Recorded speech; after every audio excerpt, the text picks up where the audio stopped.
Please join us in prayer and pledge. Creator God, we pause before our deliberations today to ask for your guidance over this meeting and to thank you for all of the continued blessings of freedoms that you give to us as citizens of this great country. Lord, we thank you for the rain, and we thank you again for the freedoms that we enjoy here, and we ask that you make us honorable servants. In your name, amen. Amen. I pledge allegiance to the flag of the United States of America and to the republic for which it stands, one nation, under God, indivisible, with liberty and justice for all. Thank you. We will then go to public comment. We'll read our rule. A member of the public may address the board after receiving recognition from the chairperson and giving his or her name. Public comment shall be limited to a period set aside at each meeting for such purpose, and each speaker shall have the floor for no longer than 5 minutes unless the board grants an extension. Board of Commissioners Rules and Procedures, Rules of Procedure and Bylaws 5.13-3, and we also ask you to be respectful.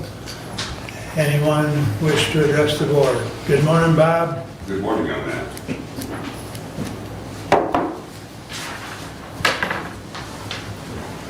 Rob Reichler, Sophia Township. I was very, very concerned. I hope the citizens of this county will be very concerned with this new style or possible application towards putting what Abe Dane has been out to all these townships to push along the idea of Proposal 2, that it would be more centralized. I got to say, I don't think we should change. We've got something that people voted for. Why is it we have to do it internally here to change where people should vote? And we've had super discussions about the cheating that's been going on from any kind of voting here and there. This is just another circle we're going to have to go in. How about the new laws that will be pending if this was to go through? Abe Dane has done considerable work on trying to get the townships in line with what Marnie Cass's direction she wants us to go in. I definitely feel it's a wrong to do, no matter what. It is taking away from the townships. I talked to Marnie at some great length, and she's given me a lot of concerns, and I thank her for it, I really do. But I think it doesn't deserve the townships to change or alter the way that we've always done it. Our children are not going to know what it's like if we adopt this, and I think there's going to be a greater concern down the line. Anyway, thank you very much for your time. Thank you, Bob. You need to go over there. I would like you to, please. Okay. Thank you. Cinda Walton from Pittsford Township, but I'm really not here to speak. The board didn't send me here to say what I'm going to say. I'm here because I want to oppose you doing away with the Planning Commission. And my reason being, I know that many things have happened lately that take away the rights of townships, actually counties, and more are going to Lansing to make our decisions. And I feel that is wrong. I think we need to keep as much local control as possible. So that's all I really have to say. I want to oppose that action. I have other things I could say, but I won't. There will be a public hearing on that later if you so choose to stick around, so thank you. Anyone else wish to speak at this time? Okay, moving along then. Consent agenda. Move to approve. Support. Any additions or corrections? Hearing none, all those in favor signify by saying aye. Aye. Opposed, same sign. Correspondence is listed. Any comments on correspondence? Brad? Thank you, Mr. Chair. I would like to comment that in regards to the letters that we received, the resolutions we received from some of the other counties opposing the changes in the statewide septic code, just to circle back to what Ms. Walton just said, that local control versus state control is a positive thing, something that we want to maintain. We have a 3-county health department that does a wonderful job in regards to issuing septic permits, keeping that affordable for our residents, and making access to those services very good. And I would agree with what we've seen so far, and would ask that perhaps we consider passing a similar resolution here.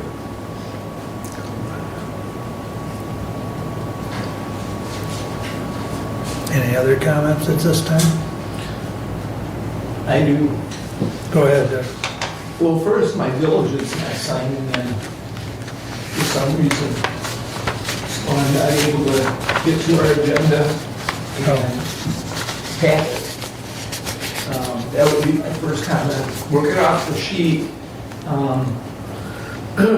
the MDR letter to Woodbridge Township regarding certain concerns they had on safety aspects. I'm wondering the follow-up on that. Does that happen through MDR itself? Do they go back and re-inspect? No, if you read that letter, Commissioner, that's all right to farm issues, that's all Department of Ag, and they indicated in the letter that the issue is resolved.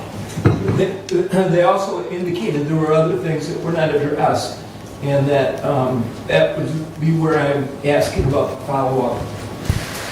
Thank you. Also, the Litchfield Regional Training Center, I wanted to mention, for those that have students in the summer looking for a good activity, there's a STEM program that will be going on over there. And I would encourage parents to contact them and sign their kids up. It looks like a good summer activity. Those are my comments.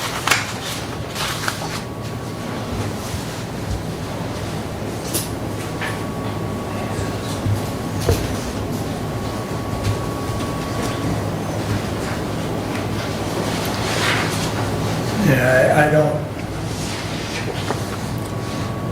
on that letter that you referenced, Doug, as Brent indicated, that's out of local control. Right. MDARD or Department of Ag will follow up on that if there is any follow-up necessary. Or the property owner could work with the NRCS, Natural Resource Conservation Service, who's housed out at the USDA Right. building and work on some things there, so. Okay. If I may, Doug, I just emailed you the link I got to the it. public. I got it. Thank you. Yeah. All right. Anything else on the correspondence at this time? We'll move on to the regular agenda. With the addition of tabled resolution 23-094 underneath my report, I would move to approve the regular agenda as amended. Duly noted. Do I have a support? Support. Question, Doug. We have a presentation from Renaissance coming today. The gentleman was traveling a long distance. When he arrived, if we could move my report to fit that, and move, since I'm scheduled at the end, that would be helpful for Mr. Lackey. Anyone have a problem with that? The only issue, if it's at 10 o'clock, we can't. Right. Right. So I'm just asking to be next up. Right. Yeah, we'll take care of the public hearing on time, but. Yes. Yeah, okay, Thank you. fair enough. Any other comments on the regular agenda? So we're voting on the regular agenda with the tabled item added in under Brent's report. All in favor signify by saying aye. Aye. Opposed, same sign. Regular agenda is approved, and that brings us up to our first standing order. Sue? Good morning. Good morning. It is a good morning. It's always a good morning to wake up in Hillsdale County and not Metro Detroit. Even after all these years, I have my grateful moments, for sure. Well, lots of good stuff going on in the county. I'm going to find a little arrow button here. Yay. Most everyone is familiar with the EDP. It's myself, I'm the executive director, and Annette Sands is our administrative coordinator. And our mission is to hopefully grow the tax base in Hillsdale County, being the most important thing that we do. But we want to make sure that we have employment opportunities for the people who live in the county, and that we want to work with the different partnerships and people in the county, the different groups, the organizations. We like to see private sector investments and, again, the tax base growth, which is what keeps everybody going here in Hillsdale.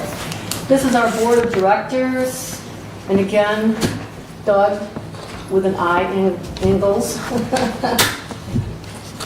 And we like to have a pretty broad representation. We have the municipalities, our utility services are on the board, manufacturing, healthcare, education. So we do try, and other nonprofits, so we do try to make sure we have a pretty well-rounded board. A lot of the work that we do at the EDP is based on the relationships and creating the collaboration to get things done, be it with industrial people, our smaller businesses, and then marketing the county is also something that is very important, that we like to make sure we get at least a few things out locally and nationally every year to just keep people aware that we're here and doing good stuff in Hillsdale County. Good people, doing good stuff. This is one of our newer businesses. They came from Canada. This is GCT America. They moved their offices here in their manufacturing facility. They're moving their family here. They are leaving Canada. The suppression in Canada is part of the reason that they are leaving. And the freedoms that are consistently being removed from the citizens in that country. But they do these cylinders, and they are seamless. It would be like similar to a blow mold with the plastic business, but they do it with stainless and different types of steels. And those are the different industries that they impact. They did the torches for the Olympics back in when they had the Olympics in Canada. Their cylinder is what made the torches go for the Olympics. So it's just one of those very interesting businesses that you never really think about the things that they do, but it's a very technical work that they do. So they will be opening hopefully within the next 2 months. They should be up and running. They are getting everything over here from Canada. They're moving their equipment here. We've had people from Hillsdale County that are working with them have actually gone to Canada. This is how good Hillsdale County is. People have actually gone up to Canada to see their operations, so when they get them moved here, they understand how the electrical has to work, how everything has to work. So, you know, they're new, but they're being treated really well, and it's just a welcoming thing that we do in Hillsdale County that you really don't find in other communities. And I can't say how much I appreciate that, because they are already talking to other Canadian businesses about how good their experience is here. So, where are they located? They purchased the Finishing Touch building in Litchfield, and they put over $1 million just into the building, not counting the purchase price. So it was rough building, but with the cost of building new, it was still less expensive to renovate. So. How close is rail access to that, Sue? Well, that one doesn't have rail access. They would, if they were to use rail, they'd have to use the transload station that they're putting in over by the old power plant. Right. But it's relatively Yes. close. I'm just thinking with the materials that they use, that might be bringing billets. That might be a phenomenal way for them to Bring product. Right. Yep. Yeah, I'd like to see more rail, period, whoops, in the county. Well, that kind of jumped on top of itself, excuse me. We do have a new business going into the American Axle building. They are leasing the building, and it's going to be a very long-term lease, but a lease is what the building owner wanted for that property. They're going to be leasing buildings 1 and 2, the two larger buildings, and there's a third building. It doesn't have any HVAC in it, it's just more of a storage building, which I would assume over time they'll probably take on that building also. It is a confidential project with the Michigan Economic Development Corporation. The governor will be announcing it July 26th. So I can't talk about the name, but I want people to be aware because it's moving very fast. The lowest hourly wage they have is $24, that's entry level, and you start your benefits day one of employment. And I've been working with them for about 6 weeks, and that's gone from looking at the building, understanding the power. They're out there renovating the building, and they are moving fast. We have their human resource people are coming up today. I'm going to be meeting with them after we get done here. And they're very impressed with Hillsdale County and the people. The first year, they look at about 112 jobs, and their initial investment is going to be over $40 million. It's a very high technology project that they're doing. Their process is brand new, so anybody who's going to work there, you're going to go through training before you even hit the floor. But I think it will be an excellent company to work for. So far, everything they said they were going to do, they've done, and then some. They are not even going to be filing for a PA 198 to recoup their cost of building improvements there, even though they're leasing. They've got over $2 million that they're going to have into those buildings to make them what they need it to be. They really didn't have the square footage that they wanted, but they did have the power that they really needed there. So it's working out really well.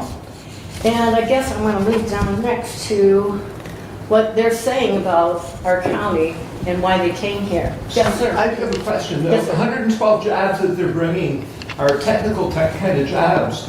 Where are they going to get that pool of employees? Well, they are initially going to be bringing 9 people down from their R&D facility in Ypsilanti to get started. But they're going to go ahead, and that's why everybody's going to go through training.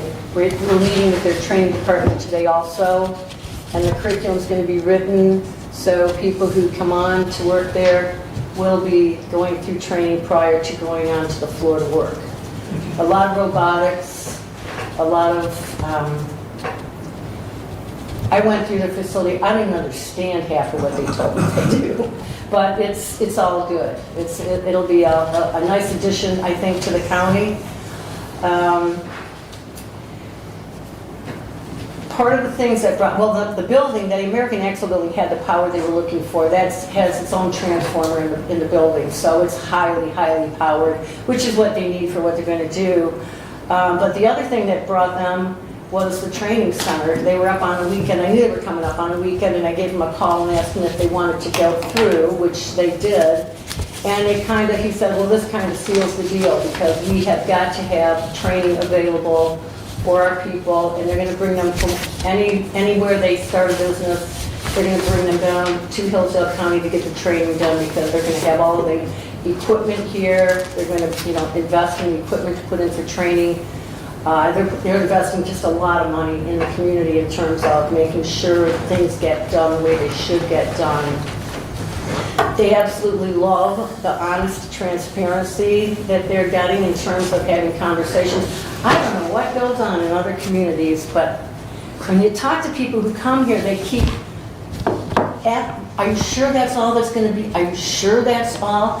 And it's like, it's us. This is what we do. We're just easy people to get along with. So they were very, very happy to have that experience because it had not been the experience in the community where the MEDC actually wanted them to go. So it's been kind of an interesting back and forth with the state on this project.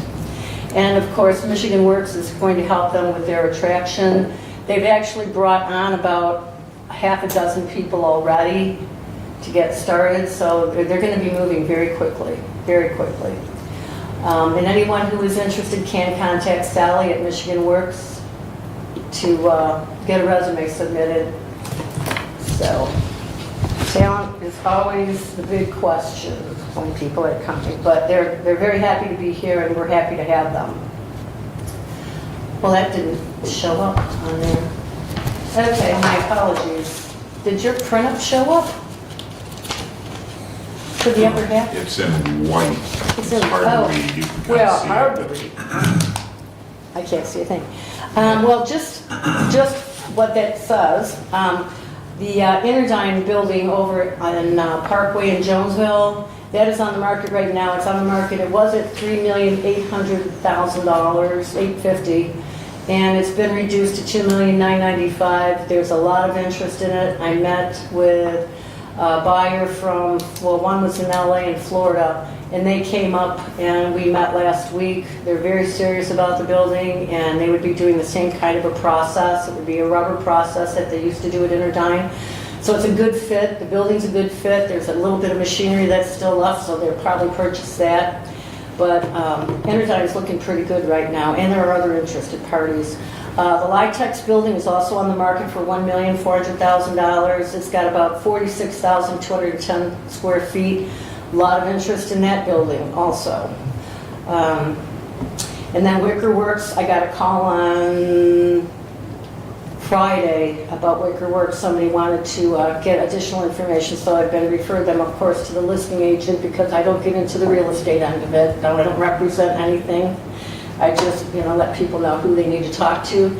That is listed at $2,500,000, and it's got about 197,288 square feet. So that's a big building. Everybody's probably been in Wicker Works when they have their sales.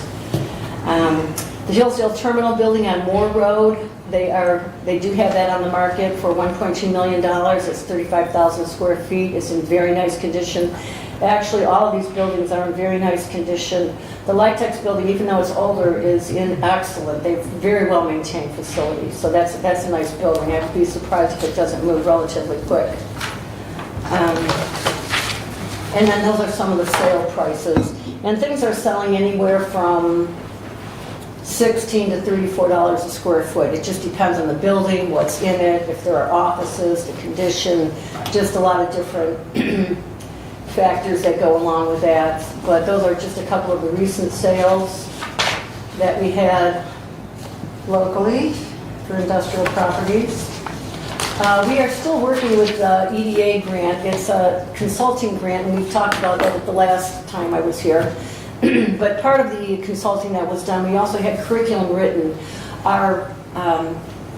The Hillsdale Area Career Center has students, and some of them get through the process of the entire curriculum before the end of the year. So we've been working in partnership with the Hillsdale Career Center to bring students over to the training center and give them additional job skills before they graduate, just to keep them busy and keep them busy, learning, increasing their skills and all the rest of it. So it was nice, and the kids, they go through, walk out, and they do a good job. We just had a young man who went through the Crone Welding program. It's an 8-week program, 4 hours a night, 2 nights a week.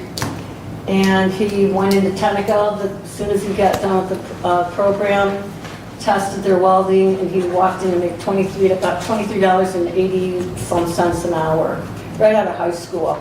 You want to talk about an excited little guy? That would be Connor. So, what else we have? We do try marketing the county as best as we can.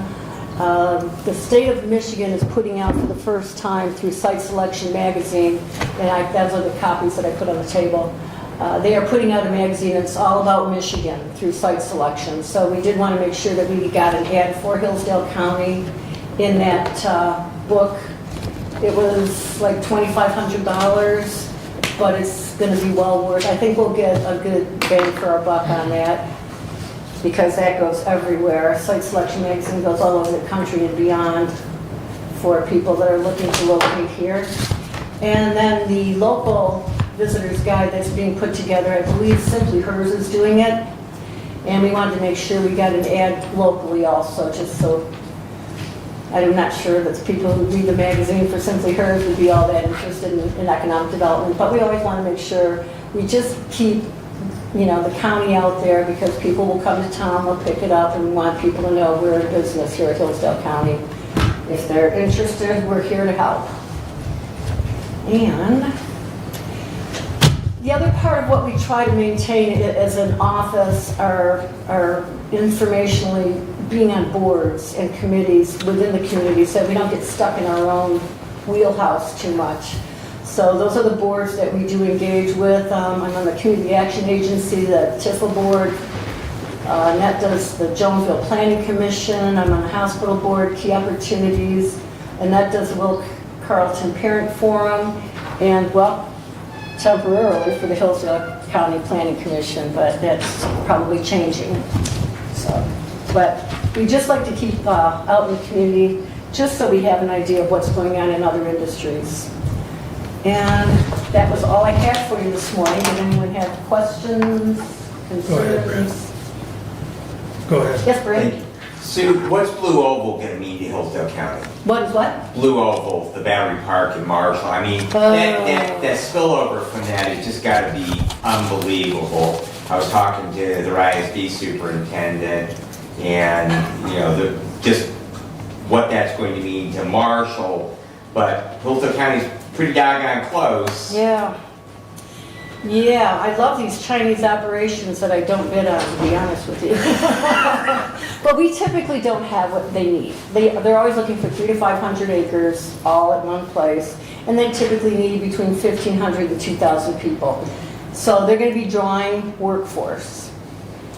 There may be ancillary jobs in different people that would be trickle-down industry from them.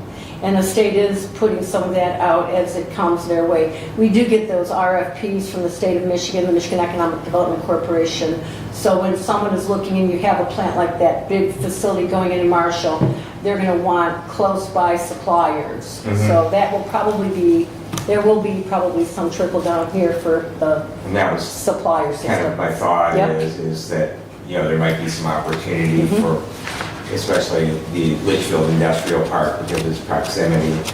But, you know, we had another large employer, Clemens, go into the coal order a few years ago, and of course, that just creates a gigantic vacuum for employees. Yeah. Yeah. So, and, yeah, I mean, they're big count. They're high count facilities. So, it'll just depend on how far people are willing to drive and what they're going to pay them to do it. But I do think that there will be impact in Hillsdale County on that Marshall facility. Right now, there's just a lot of fighting going on, so we'll let them figure it out up there. Have you heard what their start wage is going to be, Sue? I don't know what they're going to start over there at. I haven't.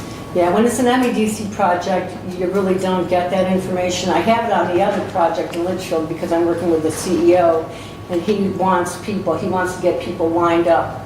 He said, you know, let's get the word out. I know we're not supposed to talk about the project, but he said, I need to ramp this up and I want people in place, and he wants to have it, you know, going before the end of the year. Any other questions for Sue? Go ahead. So I wanted to comment on the videos that you have on the website for Okay. the industrial parks. They're very excellent videos. Oh, okay. And they're, you know, for reading Litchfield, Jonesville, Hillsdale, they're on the industrial parks, and they really give good information in a good nutshell, and they're well done videos, and I'd like everybody to know about them, so they can go to your website and see, you know, where the links are and how to maneuver through your website and how you do really actively and aggressively promote Hillsdale County. Those videos are very good videos. And they were done locally, so that was nice. Okay. That's it. Thank you. So we've got videos about those 4 city industrial parks. What are you guys doing to promote and support industrial development in our rural villages and communities throughout the county? I mean, I hear, well, we're pushing Litchfield, we've got stuff coming into Hillsdale, Jonesville. What are we doing to help these small villages that have been struggling with attracting businesses and employment for their residents? Right. Well, a lot of times the problem is the infrastructure or lack of. You've got to have roads that are all season to bring product in and out. You've There's got not a village in the county that doesn't have an all-season hauler into it. Okay, and the electrical availability needs to, hopefully be there or able to bring it to that, a small community. We make sure people are aware of what those are. I've been down in Camden and have worked with the girls down in Camden. They don't have an industrial park per se, but they do have some industry, and they're interested in trying to promote what they're doing there. You need to have some resources in the community for people to come and make those investments. And if they, like Martinria is in North Adams, but then they do have, when Martinria purchased that second building, I went down and we had to establish an industrial development district. The zoning was okay, but the district had to be established so that, they could come in, and if they wanted to do tax abatement, which they did, they applied for a tax abatement. We go in and help them put in the infrastructure so that companies can do and take advantage of the state resources like a tax abatement or things like that. So that's what we do when people are interested or they need to get into those areas. That's, we make sure they have the ability to get there and locate wherever they want to.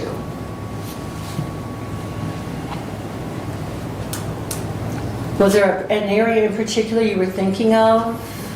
No, just, I said that, we talk about the bigger cities, but it's jobs in our local communities, in our smaller towns that are really lacking. And those people are having to drive further distances to find that employment. Mm-hmm. Well, part of that's the problem to get someone to locate there. When you've got a small population and you don't have any infrastructure for a business, it's just not attractive for people to go and start from scratch when you have industrial parks that have all of those resources and utilities in place. And I'm not saying it doesn't happen. It's a little more difficult because you just don't have the people, the talent. Talent is the biggest thing that we have, trying to get people to go to work. So they tend to want to locate, which is why they went to Marshall. And you look at the I-69 corridor, that's where you're going to draw a lot of people.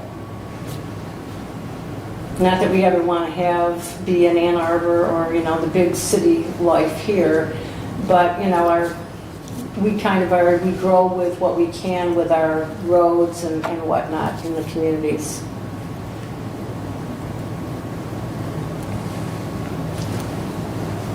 Other comments? All right. Thanks for the update, Sue. Absolutely, but feel free to give me a call or stop in. Happy to chat. Thank you. Thank you, Sue. Okay, I don't know anything about technology, so if you're up, good luck. I won't touch anything. You have a presentation? I do not. So the thank you can stay if you wish. That's fine. Good morning, Becky. Good morning. Would anyone like a paper copy to look at? I'm presenting right off of this today. Yeah. Sure, anybody else? Paper's always good. Yeah. Thank you. Real myself. Yeah, we got too many trees. Yeah. I told you trees, I'll take one. You'll take one? Yours is like the 8x10 gloss. And Mine's pretty, yeah. All right. Well, good morning, and thank you for having me today. So, Rebecca Burns from the Branch Hillsdale St. Joseph Community Health Agency, your health officer, and here to talk today about our 2022 annual report. The second page in provides some snapshots there of who our Board of Health members were for 2022, and representing Hillsdale County were Commissioners Mark Wiley and Commissioner Brent Leininger. So I want to point them out and thank you for your service to the Health Department. Agency directors are listed there. So myself as the health officer, Dr. Luparello, right here from your community, is our medical director. Teresa Fisher, our director of administrative services, which is finance, HR. She calls herself the junk drawer. Callie Nichols is our director of personal health and disease prevention, so all clinical services. Paul Andriacki is our director of environmental health, so everything to do with food, sewage, wells, things like that. And then Laura Sutter, the director of our area agency on aging 3C. Our organizational chart is provided there next. You can see our structure. We are governed by our Board of Health and made up of a series of divisions underneath that. So we have that Administrative Services Division, Environmental Health Division, Personal Health and Disease Prevention, Health Education and Promotion, and our Area Agency on Aging. So some of the things that we worked on in 2022 include continued work on COVID. So we are certainly at a different point today, but this report takes into account the fiscal year 22, which is October 1st of 2021 through September 30th of 2022.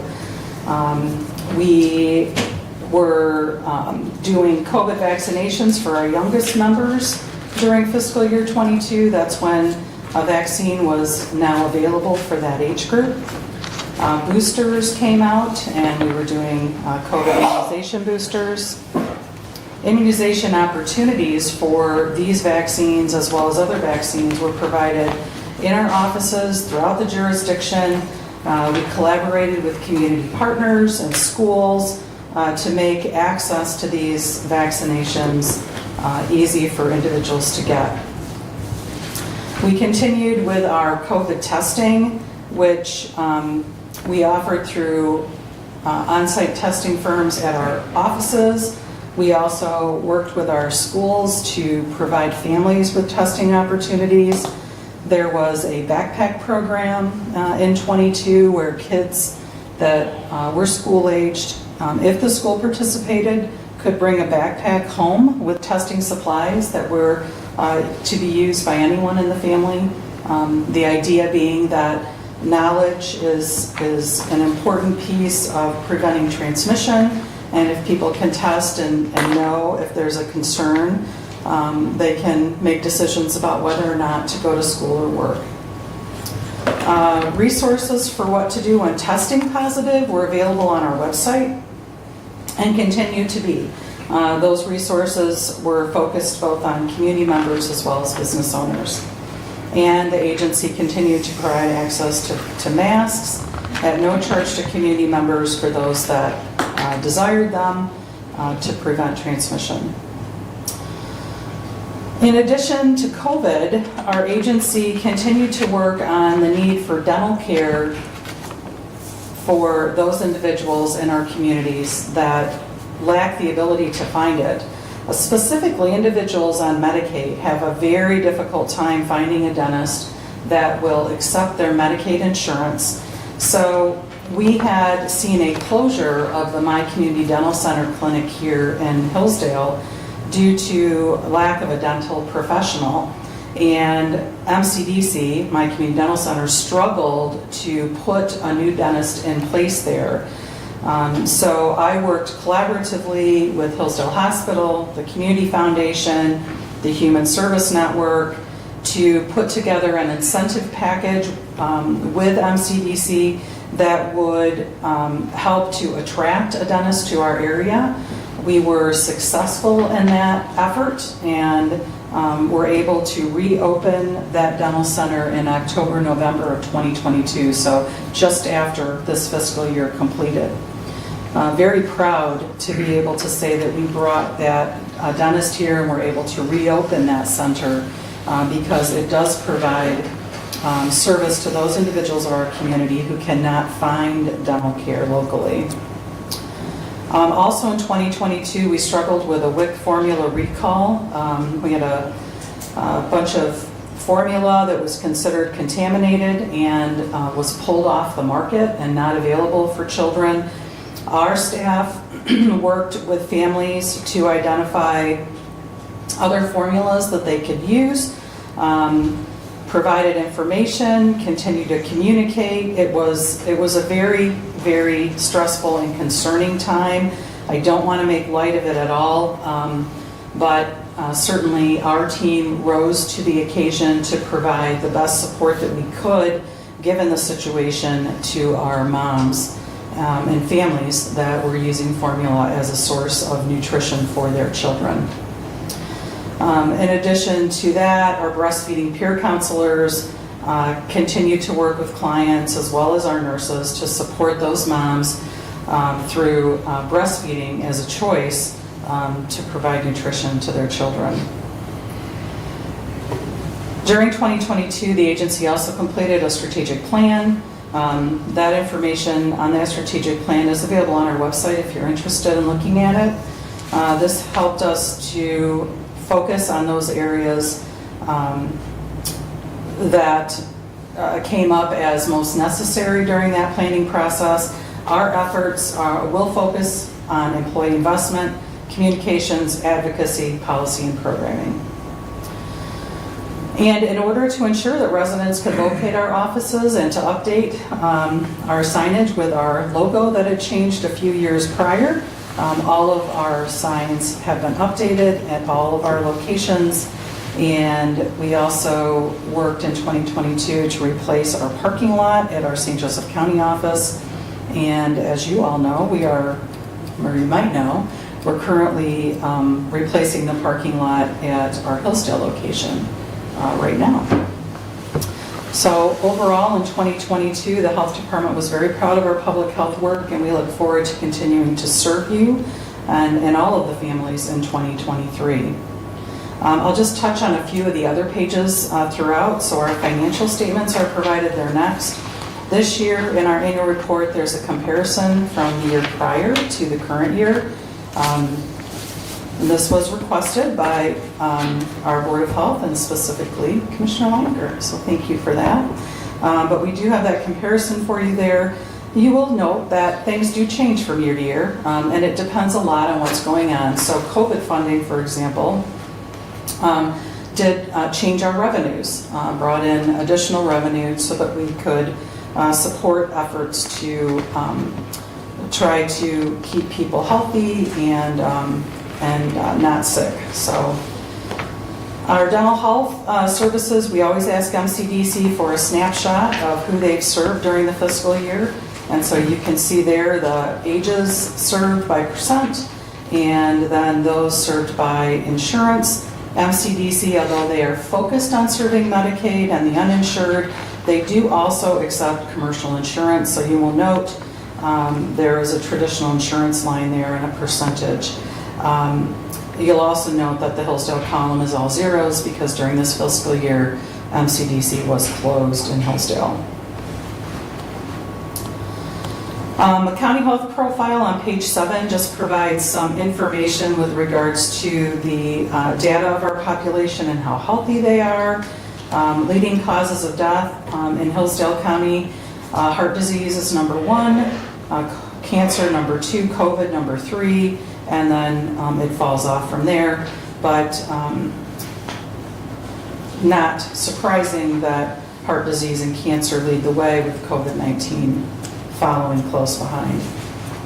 We have some maternal health infant indicators there for you that tell you the number of live births, teen births, and low birth weight. Hillsdale does better than the other 2 counties in our jurisdiction with a number of teen births. There's fewer of those, but there's also fewer live births in Hillsdale County as well. And that is based on where someone lives, not where they give birth. All right, moving on, personal health and disease prevention on page 8. We highlight our WIC program here that indicates how we help families in WIC and the referrals that we provide as we meet with WIC clients. WIC is a program available to children under the age of 5 and women who are pregnant following a an income guideline. It's a very generous income guideline. Many people don't recognize that they are eligible for WIC, and we would encourage people to either call our office or take a look at our website. The income guidelines are provided there, and let us know if we can help them with nutrition and education to make their family as healthy as possible. Children's Special Health Care Services is on page 9, and I wanted to talk just a second about this program. So this is kind of one of those programs that we talk about a lot, but it's still pretty hidden in our community. This is a nurse case managed program, and there's no income guideline at all. Children are eligible based on their diagnoses. So, for example, a child that's diagnosed with diabetes, or a child diagnosed with cancer, or there are a lot of additional diagnoses, all qualify if they're under that umbrella for CSHCS.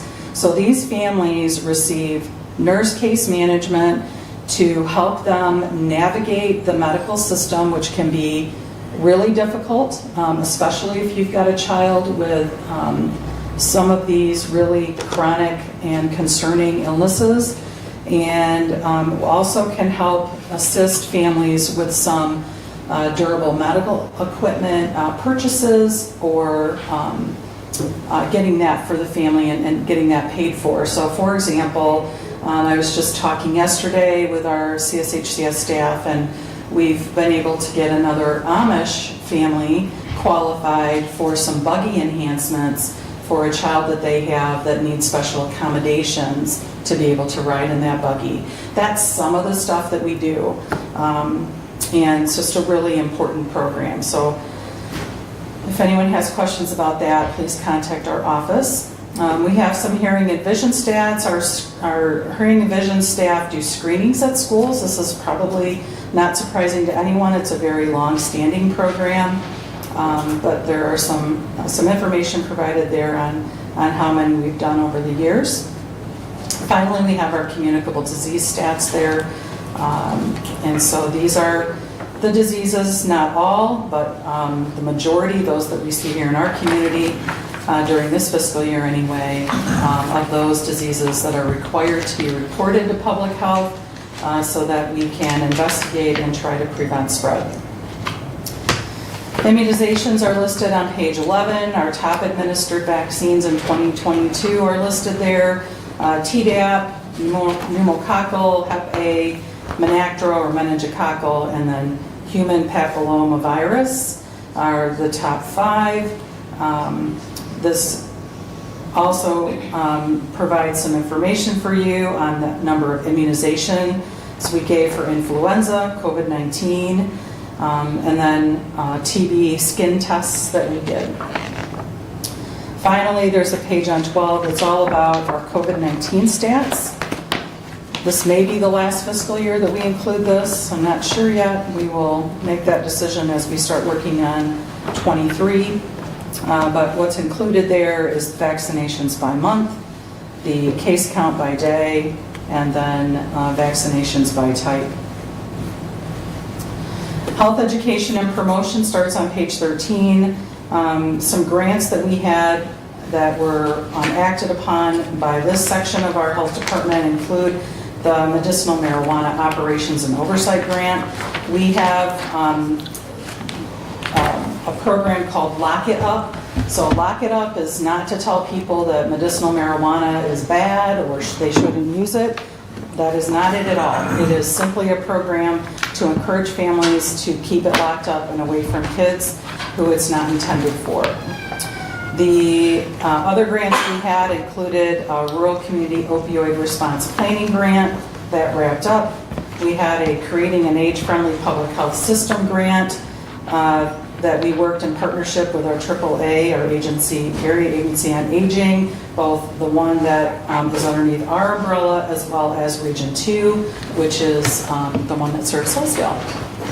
And finally, very exciting grant that we hope to be able to continue was a grant we received from the Michigan Center for Rural Health, embedding a community health worker program within the local health department.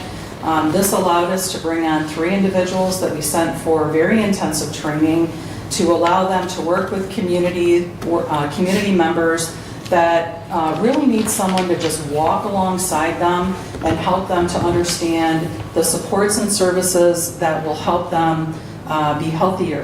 And so it might be food assistance, it might be insurance, it could be help in trying to identify housing. These workers are important in helping people meet their needs. At this time, we have 1 of those individuals still with us. The other 2 moved on to other opportunities, but we do hope to be able to continue this into the future. Emergency preparedness is listed next. You'll see a photo there of our mobile van.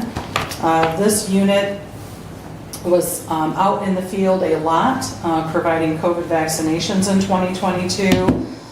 We hope to continue to use that for that purpose. We also, in emergency preparedness, work closely with your county emergency manager on plans and trainings so that we are prepared to respond. And one of the projects that we are continuing to work on is whole community inclusion, which is a 5-year project. We are in the 2nd year in 2022. Environmental health is listed next.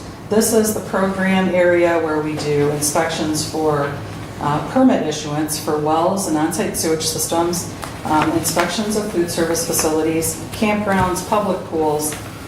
We do nuisance complaints. We inspect body art facilities. We provide inspections of daycare and foster care for licensing, septage haulers, and land application sites. We assist the state with their PFAS and vapor intrusion investigations. We also have the non-community water supply monitoring program, which is a commercial water supply that's not, doesn't meet the criteria for type 1, which would be like the city of Hillsdale, but is a type 2, so the next step down. Still a community water supply, still serves water to the public, but not large enough or doesn't meet the designation for type 1. So we do have staff that work in non-community water to ensure that those public supplies meet criteria for the public. And then finally, for the past 5 years, environmental health has been receiving grant dollars to participate in a mosquito trapping and tick program. So the techs that we bring on are college students. They come in for the summer, they trap mosquitoes, they look at what they get under a microscope, they determine if they're male or female, what genus they are, and then, or species they are, and then based on that information that's reported up to the state. This is a surveillance project, so it helps us to understand if we have mosquitoes that are known to transmit certain diseases. So important surveillance projects so that we can communicate with the community about how to protect their families. There are some stats provided from EH there on page 16. And then the end of our report is for our Area Agency on Aging 3C. 3C covers Branch and St. Joseph counties, not Hillsdale. We have Region 2. So I won't spend any more time on that, but it's there for you. The back page has our locations. And does anyone have any questions for me? Questions, comments? Yeah, I've got a few. And first is, going back to the county health profile, Becky. Yep. I'm kind of interested, particularly looking at the bottom block of the economic indicators. Number one, the unemployment numbers just seem, I don't know where you're pulling those from, but those just aren't coinciding, but also, just so I can kind of wrap it all together, I find it really interesting that of the 3 counties in our region, we have the highest median, and I understand the difference between average and median, but we have the highest median household income, yet we have the highest amount of children in poverty.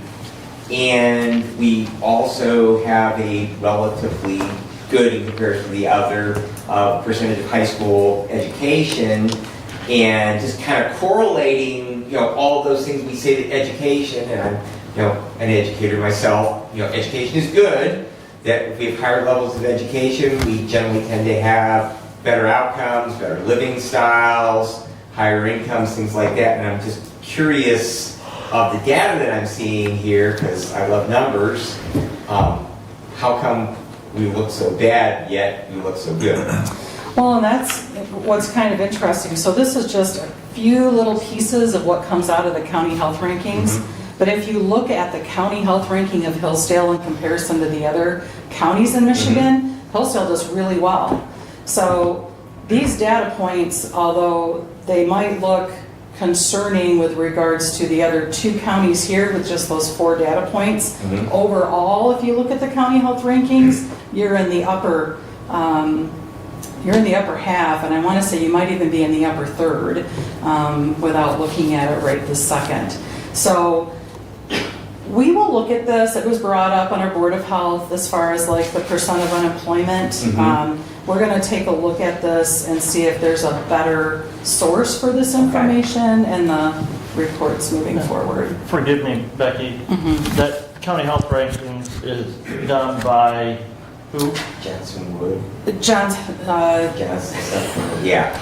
Yeah, and so there's a lag time in that reporting, Yes. Commissioner. Yes. So, we looked at that community health ranking at local health department meeting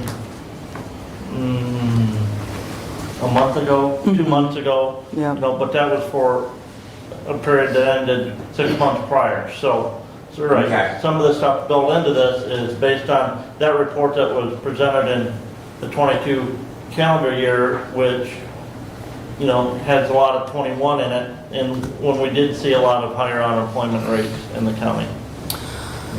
So I was able to just pull it up in 2022. Oh gosh. Yeah, I don't prefer the way this is presented because it's hard for me to find. But the rankings are delayed, and they are from Robert Wood Johnson Foundation. So much of it is data from 20 and 19 that, because it takes a while for it to be complete. So it is a couple years still. Okay, so it's looking back, and It is. those unemployment rates was from 20 in particular, or even 21. That that would The be more pandemic affected that. reflective at that time. Absolutely. So some of the other questions, looking at your tuberculin skin tests, prior to pandemic, you had about not quite double the number. And I know just in my own world with EMS that we used to require an annual tuberculin test in EMS, and we don't any longer. So I'm just wondering if that is changing in the way, so therefore, what the reason is we're doing half the manner, if just the requirement to do that testing has dropped. There was a shortage of that serum. There was a shortage of the serum for a while. And so, like, for example, we used to require that our staff be TB tested every year, and that ended. So we TB test at hire now, but we don't TB test after that, unless there is a medical reason to do so. So that really has cut down on the number of TB skin tests because there was a shortage, and then a lot of work like you, working in EMS, unless there's a medical need to do so, they just don't test like they used to. Yeah. Okay. Yeah. And then my last question is going to about the students with your mosquito trapping. Yeah. Zika virus. I had an interesting conversation with a ER physician who also happened to be board eligible in pediatrics. Okay. And he was at a conference probably 4 or 5 years ago where Zika as an emerging health trend was really considered a very, very serious consideration because of contracting that virus during pregnancy and the outcomes then on children who might be born to that woman who contracted that disease. Yeah. And we nobody talked about Zika all during the pandemic because we had other things on our mind. So where are we at? Because we certainly have, 5 or 6 months of mosquitoes here in Michigan. Anybody who has dogs probably give them heartworm medication. So we have a serious problem with mosquito-borne diseases. So where are we at with Zika? So we continued to do this program during the pandemic. We didn't stop, so we were still collecting, IDing. We have not found that elusive mosquito here in our Tri-County area. Doesn't mean it's not here. It's because we're colder up here, it was never considered to be a concern in the past, but then as our temperatures warm, and as you probably remember like I do, winters in Michigan used to be much colder and more snowy than they are today. So as our communities warm, that mosquito moves its way north, and now we're a habitable place to be, right? So which is why we're part of that surveillance program, looking for that mosquito. We hope that we're in the right places in the community. We work collaboratively with the state on where we do those surveillance efforts to try and maximize where that mosquito might be. The thought is that they would maybe come up on rail car through southern areas where they normally live. And so testing along a rail bed or in an industrial area, if there's a community that has tires, for example, that's a place also because those tires might be being shipped up from the south. Tires can be a place for mosquitoes to habitate. So let's hope we never find it, right? But it is considered one of those things that is moving north and probably likely. Thank you. Yeah. If anyone has further questions, reach out to Becky. We have to go to our public hearing at 10 a.m. And I want to thank you, Becky, for the report. You're welcome. If Becky could hang on, I do have some questions that should be public questions. I would be happy to stay. Thank you. Okay, we'll take that up after the public hearing then. Thank you, Becky.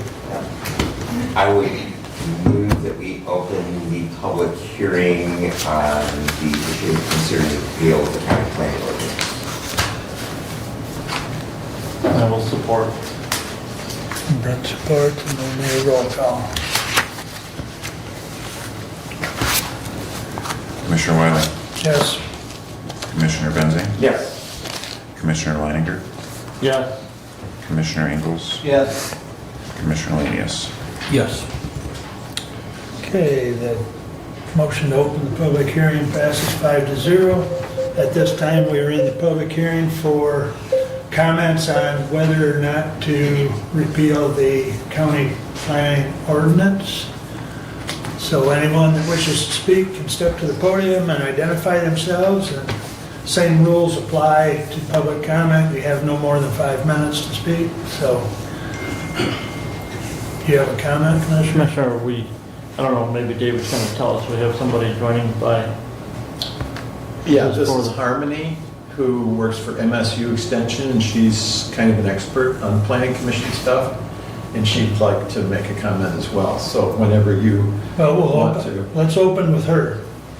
So, Right. She should be able to hear you. So just, can you hear us all right, Harmony? Yeah, good morning. Good morning. Go ahead, we'll let you kick it off. Thank you very much for allowing me to join this morning. Appreciate seeing all of you. I have a few items to share and discuss. I can also take questions as well. I haven't met all of you. I am Harmony Gamazel. I'm an educator with Michigan State University Extension. I work on the government and community vitality team. I have a degree in urban and regional planning with many years' experience helping communities with their master planning, with their zoning, and adopting policy and working through master planning processes. So I also teach many workshops and sessions related to community planning, design, zoning, And when I heard about the item for your hearing this morning, I wanted to join and share a few things. And I'll jump right in. County Planning Commission, in my experience, when they are functioning really well, they have a lot to offer a community. Not only the county at the county level, but they work in service to all of the local units of government across the county. And they complete this valuable service by collecting data, taking a look at growth trends, economic trends, environmental needs, infrastructure trends. They are able to adopt policies that support all of this work. And not only that, the County Planning Commission always serves as a liaison between local communities, hosting public workshops on various topics that are of value to the communities and to the residents, and creating a master plan that provides guidance to local communities. And in fact, I want to flip that on its head. The strongest county master plans are those that are created by the local units of government, with the county serving as the lead for that activity. And so when you have a county master plan, you have various county ordinances, and you have a county planning commission, a lot of discussions and resources and data can be shared across your county, which of course lifts everyone up.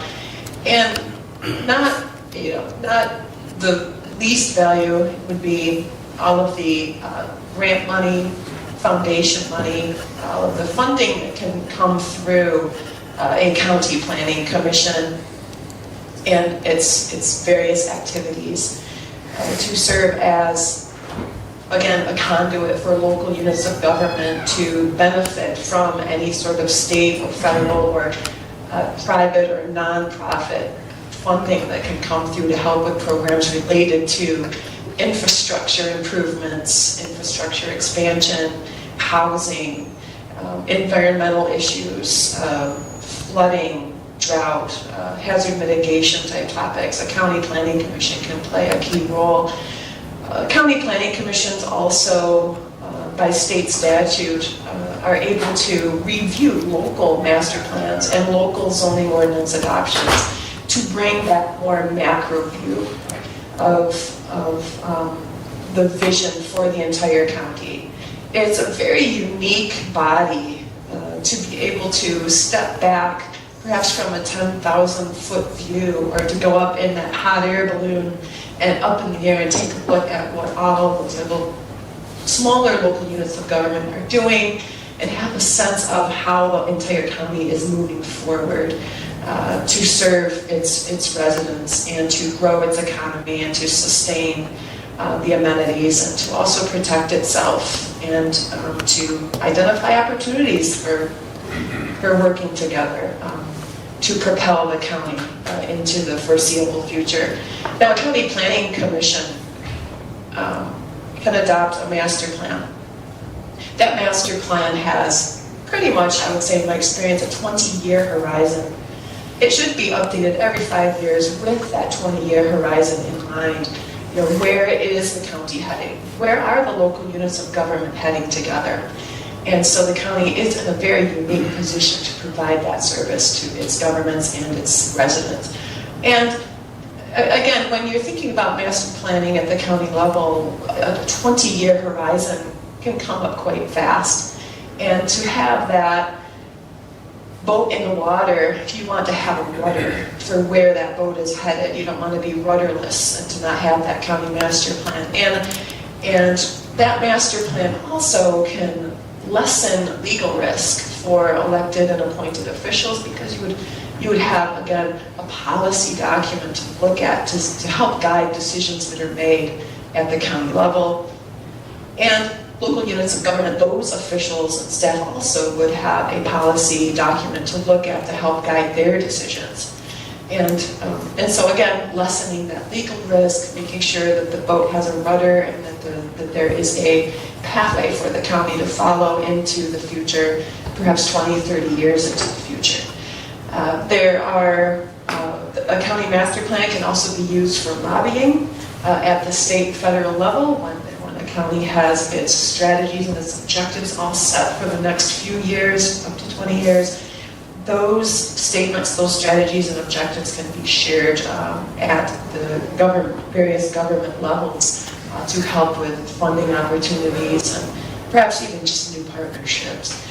So from my perspective, teaching about master planning, working with county planning commissions, and I'll say working with parks and recreation commissions as well, which I've done in Hillsdale. Again, these policy documents, the master plans are very valuable at many levels, and they lead to ordinances that then implement what's in those plans, leading to sustainable growth for the county and its small units of government. So that's my statement in a nutshell. I do appreciate your time listening, and I can take questions. I am available anytime. Of course, MSU Extension is present in Hillsdale County. I do serve Hillsdale as part of my 10-county area, and I look forward to perhaps visiting and providing additional programming if anyone is interested. So thank you. Thank you for having me. Harmony, do you have time to stay on and listen to some of the public comment? Oh, sure. Yep, Okay, I do. maybe at the end of the public comment, if there's something in particular you want to add, I would allow it after you've heard some of the public. Yeah, I may have some questions for Harmony as well. Okay, thank you, Harmony. Thank you. Thank you. Thank you, Chairman. Thank you, everyone. All right, with that, who from the public would like to make a comment at this time? Approach the podium and name, please. Good morning. Thank you for the opportunity to address you. My name's Roland Britch. I'm at 12098 Maple Street in Montgomery, Michigan. I'm on Little Long Lake. And I'm just going to ask the first question, is our planning commission here in Hillsdale County broke? And if it's broke, I would think it would probably be more advantageous if we fixed it rather than disband it.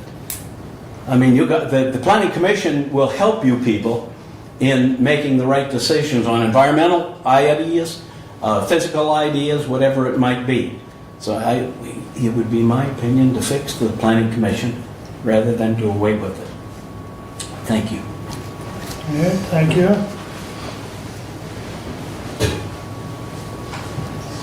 Next. Jim, good morning. Good morning. Jim Schiffler, and I'm on Little Long Lake, Camden Township, Hillsdale County. Harmony spoke to many things that I was going to share today, so I'm going to spare all of you the repeating of that. But Hillsdale County, as you're likely aware, is the headwaters for 5 major river systems in the Great Lakes region. Our state constitution was written to protect the environment, protect the communities and the water of the state. And so a planning commission and a master plan and the ordinances that go with that go to great lengths to help protect those 5 watersheds by making sure that the land use and the development in that area takes into account these environmentally sensitive areas. We also have an Inflation Reduction Act and Farm Bill that's going to be implemented. There'll be a lot of pressure, good pressure in many ways, to develop renewable energies to replace current energy sources that are not renewable. So we'll see much more pressure for solar, for wind, for biodigesters. All of those have benefits, but they also have risks if they're not developed correctly and in conjunction with the environment. We also have an aquifer that we know there's been a lot of discussion about and how sensitive that is, and development over that aquifer and how that water is used and how a plan commission supports good development of that is really important. Our community in Camden Township has experienced a lot of development recently that's being driven by a lot of industrial agriculture that looks to our area as a great place to develop because there's water and because there's no zoning.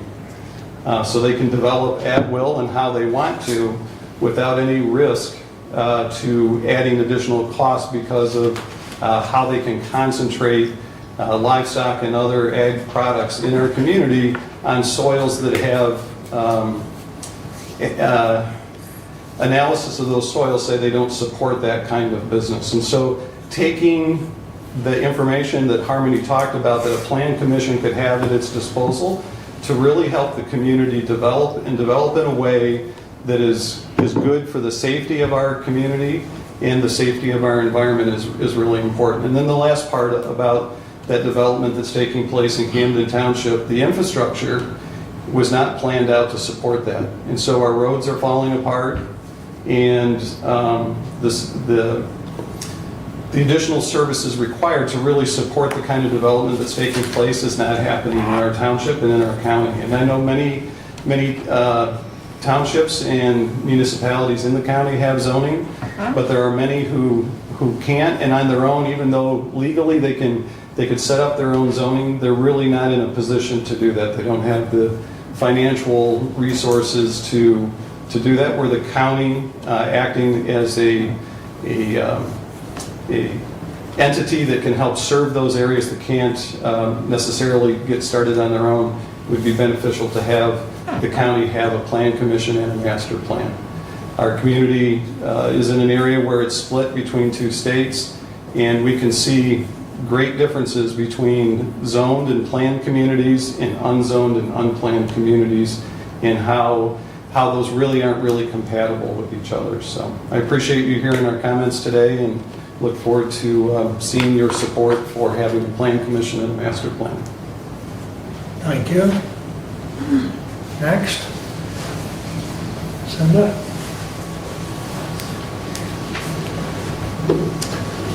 Cinda Walton from Pittsburgh Township. I already spoke, so I won't repeat all that. But I do also think that you should keep the planning commission, and if it's broke, fix it. I agree with these two gentlemen 100%.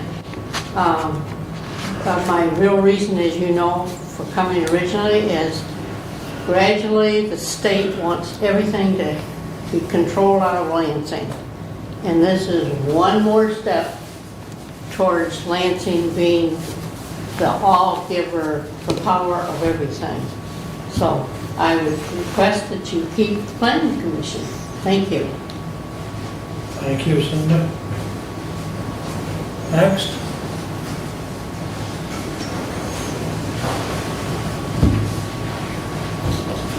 State your name. James Thomas, Hillsdale Township. So I guess I'm going to put a personal face on planning, zoning. I want to echo Doug's comments from the last county meeting. I don't like this.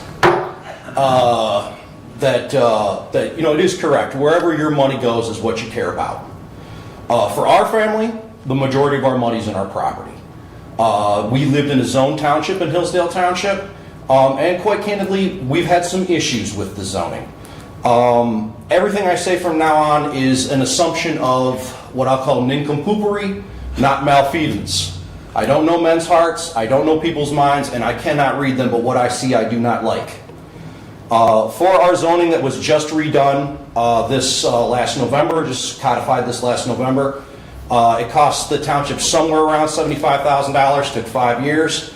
I've talked to many of our local township officials. I want to highlight a very polite and wonderful conversation with Supervisor Sullivan, where she said that she believes it's her duty to stay out of the zoning, not to have undue influence. So basically the way it's set up in township is Joe Sanford is the head of the planning commission. He is a realtor. He claims he's retired, but he has a Century 21 sticker on the back of his car. And then the president of the ZBA is Rick Roth, who is also a realtor through Century 21. I brought up conflict of interest problems many times. If you look at the Planning Act, I think of 2008, those people, at least in the Planning Commission, would have to every meeting discuss why or why not there is a conflict of interest. It would have to go in the meeting minutes. It's never in the meeting minutes. You know, as a employee of the township, and the township being over 2,000 people, Joe cannot be on the Planning Commission at all. Many people within the township have brought it up. Nobody seems to want to do anything about it. They claim that he has expertise as a realtor, and they just don't want to touch it with a 10-foot pole. And I guess where this all leads to is in my situation, we have no redress. Apologize for running, I'm kind of passionate about this. We have no redress. So we have no one to go to except to sue our own muni, which I think is stupid beyond words. And the people that are on these commissions are appointed. They're not elected officials. So we don't have any way to unelect them. And it's just a very frustrating situation. We've tried to work with the commission. It's just gone nowhere. They just tell us what the rules are. They don't want to compromise. Our entire street basically rose up against the zoning and said, do not zone us this way. They did it anyway.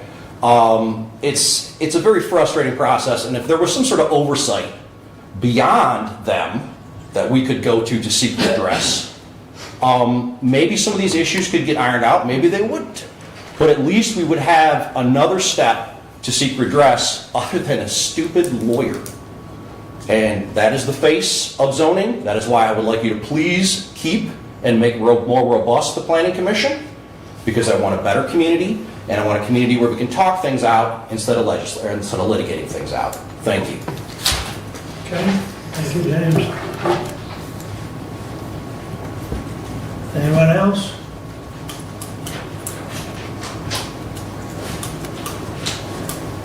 Going once, going twice.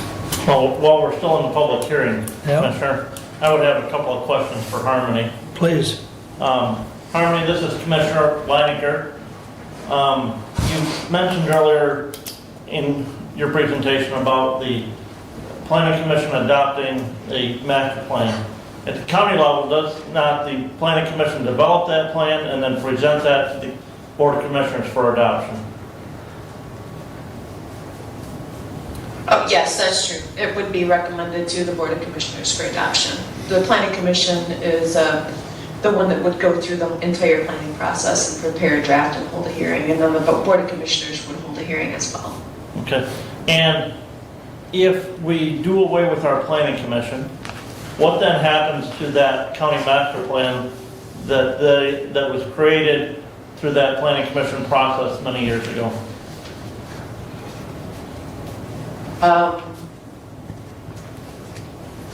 If a planning commission is disbanded, then its policy document would not have any standing at that point. The Board of Commissioners would have to decide what to do with that policy document. I suspect without a planning commission, there would be no way to, there would be a disconnect from implementing that plan. Okay. So in essence, it would be advantageous to keep the Planning Commission active in order to keep implementing that master plan and updating it regularly. We just heard from another resident of the county who has some issues with his local zoning. Is not part of that Planning Commission to work with the local units to make sure that the zoning ordinances and stuff that they pass not only comply with state statute, but also comply with the county master plan? Right, so there were two facets that I can talk about with the last speaker. I apologize, I didn't write down his name. But yes, let me answer that. And then I also want to add the issue about conflict of interest and having no redress on that issue. At Extension, we have a full training just on conflict of interest and ethics for local officials.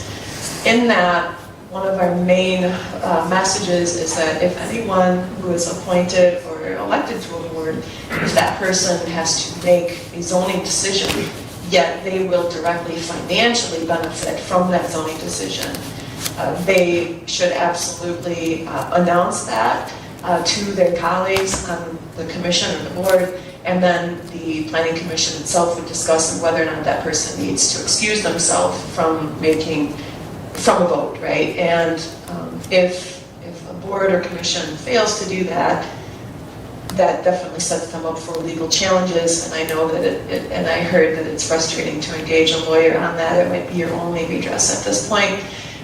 a local township board, village council, city council should have a code of ethics and to address what to do in case there's a conflict of interest and how to identify it. And then also, we also recommend a code of ethics to be adopted at the government level, just to provide guidance to both residents and officials on what to do if an ethical issue that does come up. So I'm sorry, I don't have an exact solution for the gentleman with that conflict of interest, but just know that you are not alone and that happens in many, many local units across the state. That's why we try to teach about it a lot. But again, the person has to show that they have a direct financial benefit to the zoning decision being made if it's approved or not. Then, yes, back to the question on how that local zoning can fit into the county zoning, county master plan. Let me say, the strength of a county master plan begins with local involvement. And I would say, can I take a guess at how many local units are in Hillsdale? 20 or so? That's kind of on average of a county, and how many of those do their own zoning? So the county planning commission would do well in the foreseeable future to convene local dialogue between governments to actually take a look at all of the local zoning maps together and see where we headed as a county when we look at how everyone is zoning their local units, and have those discussions on, does this zoning make sense for its neighboring community?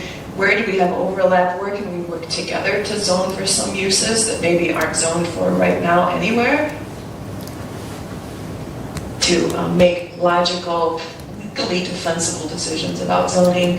And I'll tell you, when it comes to a rezoning, which I think is what I just heard about, rezoning, zoning amendments, we call them, when you amend a zoning map to create a new zoning district in the area, those decisions need to be based on a master plan. So my question is, what does your local master plan say about that area where you live? You said that your whole street had taken issue with the rezoning. So what does the future land use map say about your street corridor, your area where you live?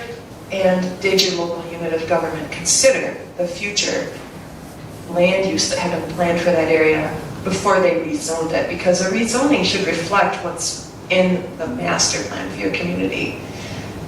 If there is a county master plan, that should also have a future land use map, and that is another tool that residents and officials can use to understand why zoning decisions are made, and perhaps to not allow a rezoning depending on what the future land use map says. So it's very dynamic, there's lots of steps to it. I hope I addressed part of it. One final question, Harmony. Recently, our planning commission had an application from a county resident to amend their PA 116 agreement to allow them to build solar panels on the property.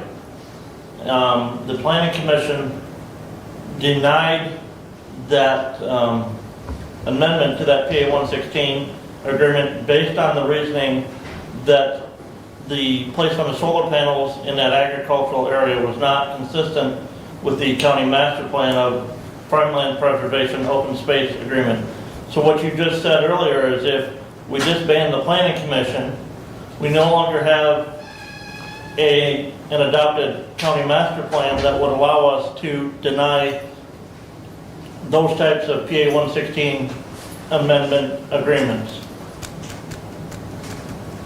Correct, you'd be taking away a level of policy, essentially a policy that is meant to direct future growth in the county. And again, I get back to that analogy of getting a rudderless boat in the sea. The boat would be drifting to and fro, and the county would be, and its local governments may be more just reacting to future growth instead of planning for it appropriately. It's always best to have a plan than not have a plan. And a county plan would, and I see, thank you for sharing that scenario, they were able to refer to their county master plan and then make a legally defensible decision concerning an amendment to it. UK 116. So yes, that's a fine example of the type of role a county master plan can play. Doug, you have a question? Yes, Harmony, Doug Ingles, I'm County Commissioner. Question, how does the County Planning Commission fit in with the city or township planning commissions that exist?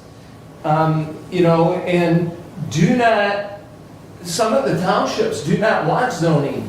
They do not want the ordinances that go with zoning. How do we fit that together as a County Planning Commission?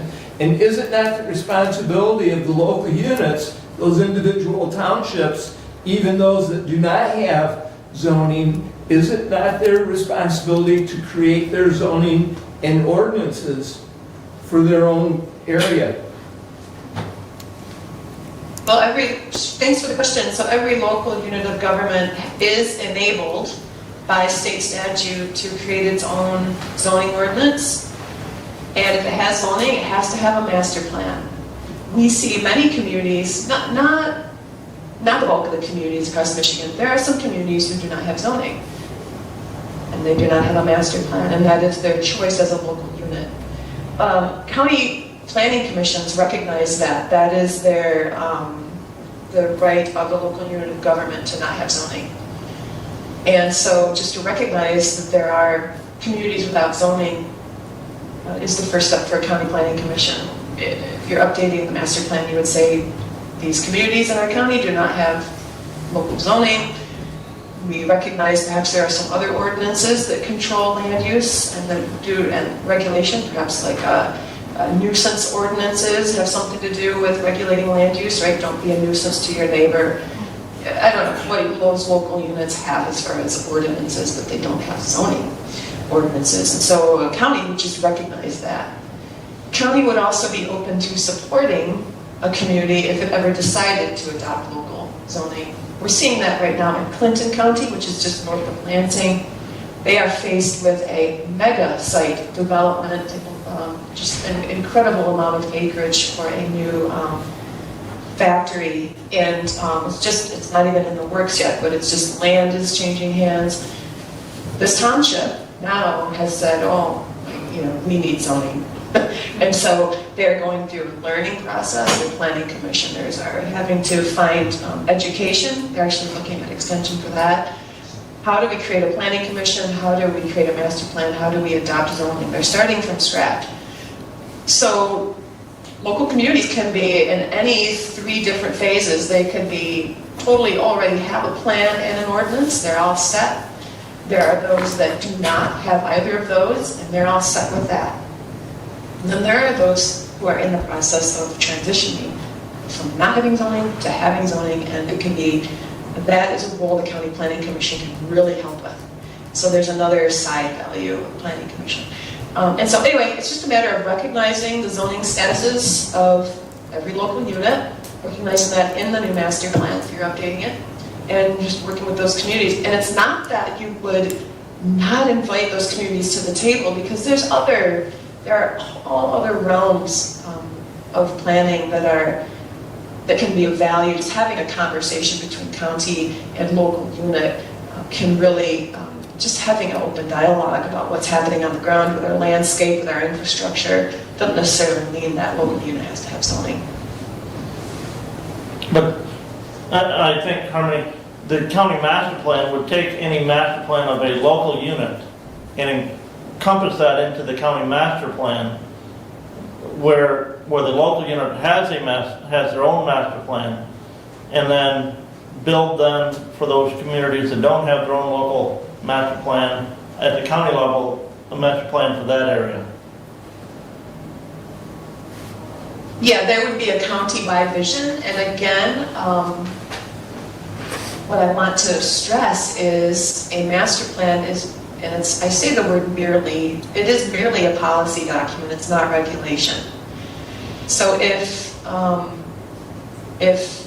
local unit of government does not have zoning, yet it's it falls under a county master plan, this is just a policy, it's not regulation. So there would be really, you'd have to have that discussion between the local unit and the county planning commission to figure out how that was going to impact the local unit under that master plan. But again, it's merely policy. It's not regulation, it's not law to follow. Another question that I have is the training for planning commission members. Through MSUE, is there training available, and what type of cost would be incurred? We do have lots of trainings to choose from. We have our main program is called Citizen Planner. It's for everyone. Residents who are interested in learning about what it means to plan for your community and regulate land uses. It's 18 hours. It is it's made up of 6 classes that are 3 hours long, and that can be taught in your county. And that's something that I could partner with you on. There's generally the host of that program, if it is Hillsdale County, would enjoy a free registration being the host. And then otherwise it's typically $295 per person to go through that program and get that certificate. But with group registrations, it's cheaper even, and I would have to provide you with those numbers. So yes, Extension can come to your county and host a series. We'd have to work through dates and location and times. It's generally one evening a week for 6 weeks. And we also have what we call Citizen Planner Online. If you're more the type of learner that can just do it on your own, you appreciate just logging onto a computer anytime that's convenient for you, watching some videos, taking little quizzes, and reading on your own. Citizen Planner Online is also there. And that is on our Extension website if you just search for Citizen Planner Online. And again, that's open to everyone. And there is a cost to that as well. But you do get a certificate at the end, and it does lead into, you will have access to what we call Master Citizen Planner webinars. Every other month we offer a 1-hour training on a hot topic related to planning and zoning. And you can join the Master Citizen Planner program if you would like to do year-long learning and meet fellow Master Citizen Planners in your geographic region. We have these cohorts that meet too. So yes, and I will also add quickly, we have trainings on, inclusive housing. We have trainings on crime prevention through better design. I can't even list all of them right now. So many trainings on different planning topics related to the health of your community. So I can send along links to all that info. Thank you, that answers my question. Alan, you have a comment or a question? Alan Andrews, Reading Township Supervisor. We have zoning in our township. When I took on this job, I thought everything over on that side was running smooth. All I had to worry about was roads. The whole idea of the zoning is to get people to comply. And it is the most difficult thing to get people to comply to rules that are there online, but they cannot figure out how to look them up or interpret them. So it's a constant fight. I've been threatened. We have maybe our zoning officers weak, maybe our attorneys are weak, but the courts don't help. We can't get things through the court and get people to comply. So I just wanted to say that I support the planning committee, I support zoning, but it's difficult. That's all I have to say. Thank you, Alan. Mr. Chair, can I comment? Mm-hmm. Go ahead. Thank you. Thank you for that comment. I want to add, yes, zoning is extremely cumbersome and frustrating, and it makes people really mad. And I've been on the receiving end of that, so I feel the pain. The ordinance itself, it does not read like a book. It's something you have to. It's like a dictionary. You're jumping back and forth to sections. It's hard to follow. The language can be difficult to follow. It leads to a lot of frustration. I want to add we've seen communities who amend their ordinance and they use it's kind of old now, but it was called clear zoning. I don't know if any of you have heard of clear zoning. It's just a way of rewriting sections of your ordinance so that it is understandable and that it's actually told in pictures. I've had to help people at our local zoning office when I worked in local zoning, people who had difficulty reading, and to be able, so they were looking for interpretations. Can you just tell me what this zoning ordinance says so you know what I can do on my property? And the clear zoning, if you look into that, it would be well worth your time, and it might hopefully minimize threats and frustrated behavior and anger, just to translate what is written into pictures so that people can see what it's going to look like on a property versus having to read all this legalese, right? That's one tool, and that would take time. It takes time, it takes effort, it takes a little budget. The budget is well worth it.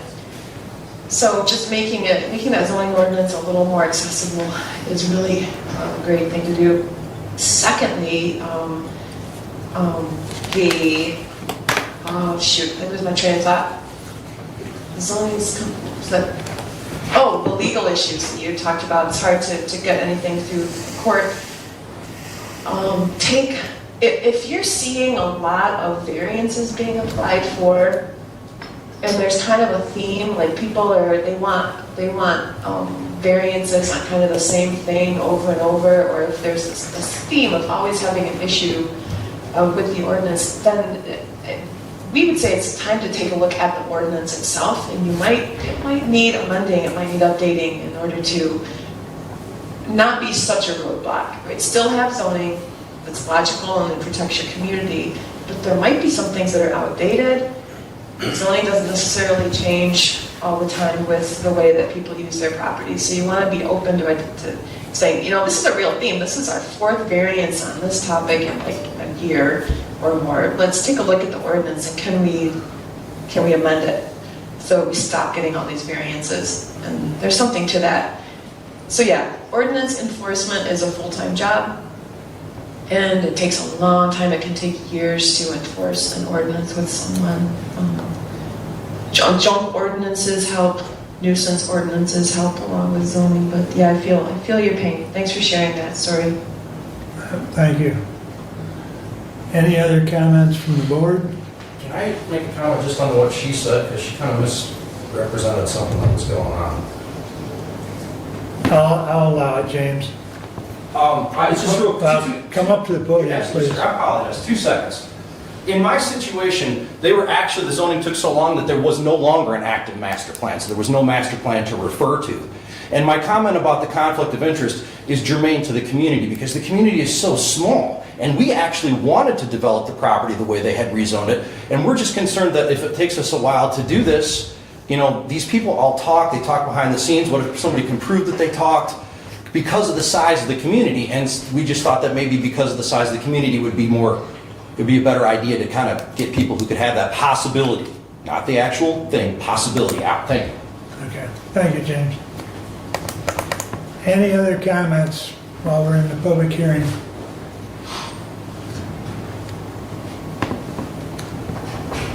Move to close the public hearing. Thank you. All in favor, signify by saying aye. Aye. Opposed, same sign. Public hearing is closed. If we can get Director Burns back up to finish those questions quick and then move on to the Renaissance presentation, that would be, I know she has some traveling coming up in the next couple of days. Yep, agreed, understand. So Becky, if you would like to come back to the podium, Doug's got a couple questions.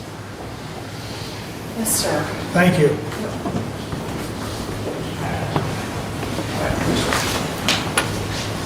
Thank you, Rebecca. Appreciate it that you stuck around. Of course. Couple questions from the presentation. On your financial statements, I see the revenue and the categories all listed. I see the expenditures all listed. Those are pretty self-explanatory. When I look at the expenditures, though, it seems that it's 100% administrative. I don't see any category that is client-based service. Okay. I'm trying to get there. On page 5. Which page, I Doug? had to Page 5. load up. Page 5, thank you. Okay, when you say client-based service, what are you talking about, Commissioner? Well, everything is salaries and wages. Well, there's supplies and materials, Yeah. 53,000. So, If you look at our county budget, you're gonna see a very comparable proportion there where the vast majority is in staffing and fringe benefit costs and very little in the actual. right, so we just had a presentation of all the services that are provided, many pages deep, immunizations and others.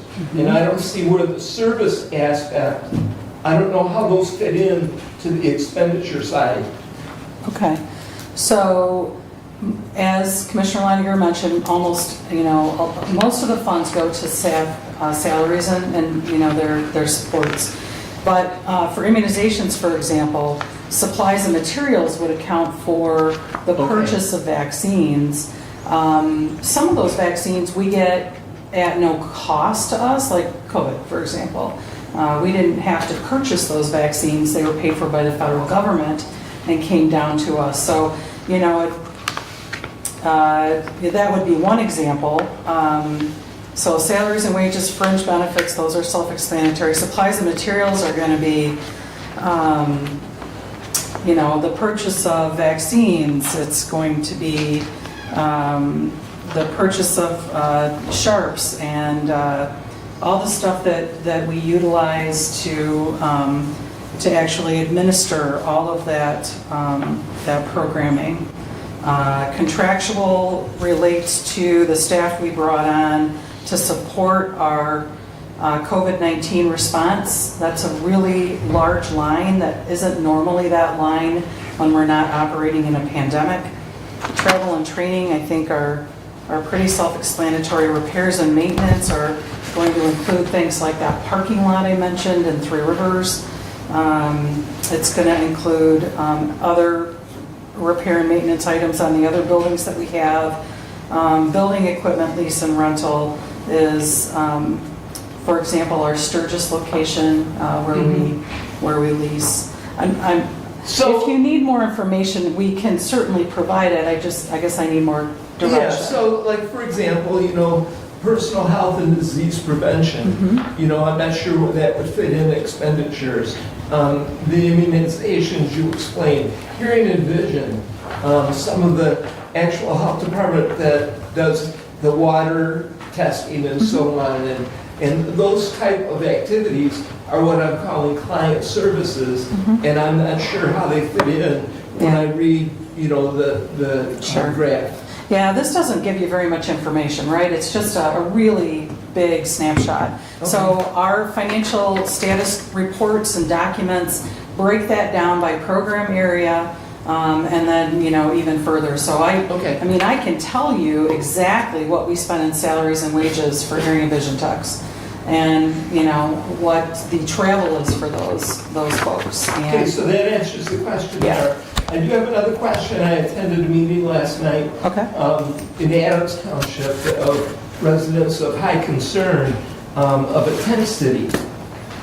And with the tent cities that are growing in Hillsdale City and many other county tent cities, I'm wondering about the enforcement of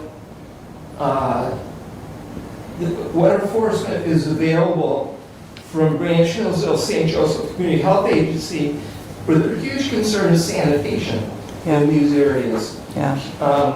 What can be done to address the problem? These tent cities have no sewage systems, which is permitted through your agency. They have no fresh water supplies. And how can they exist? How can they exist and what enforcement is available through the health department community services? So you're spot on. These are exceptionally difficult issues. And we would have authority under the public health code to take action to close these down if they are a public health threat. But what is the long-term the result of that action? Will these tent groups simply move to another location and start again? What are the legal costs involved in continuing to address the issue? What are the long-term plans at the county level to house people that can't find affordable housing? This is an effort that is not public health alone. It involves all of us working together to try and figure out the best strategies to help these individuals not contaminate our groundwater and be healthy themselves and not be a nuisance in our communities. So just to follow up, you mentioned that if they're a public threat, you can take action. What do you suggest for property owners who have these tent cities in their own, so to speak, backyard, and it is impacting their daily life?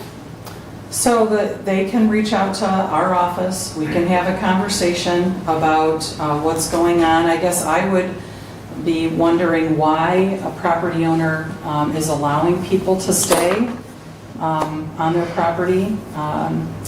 But certainly we can start there and we can see where that goes. I'd be interested to know what zoning says about these particular encampments and if it's permitted that way as well. So even with permission of the property owner, if there's sanitation concerns, that's a violation? Well, sure. Okay, thank you. That's it. Any other questions for Becky since we've got her for round two? Good report, thank you. Oh, thank you. From what you can. All right. Thank you. Becky. You Yeah. have a safe trip. Thank you. North. Thank you. Thank you. All right. Now Doug had asked earlier if we moved right on to Renaissance when they got here, and they've been patient with our public hearing. So you're on stage at this point. Thanks very much, Chairman. I appreciate that. We have Brian Lockheed with Historic And Lon Gorsh. in line. Thank you so much for coming today. We have a presentation and an update on the progress at the main courthouse.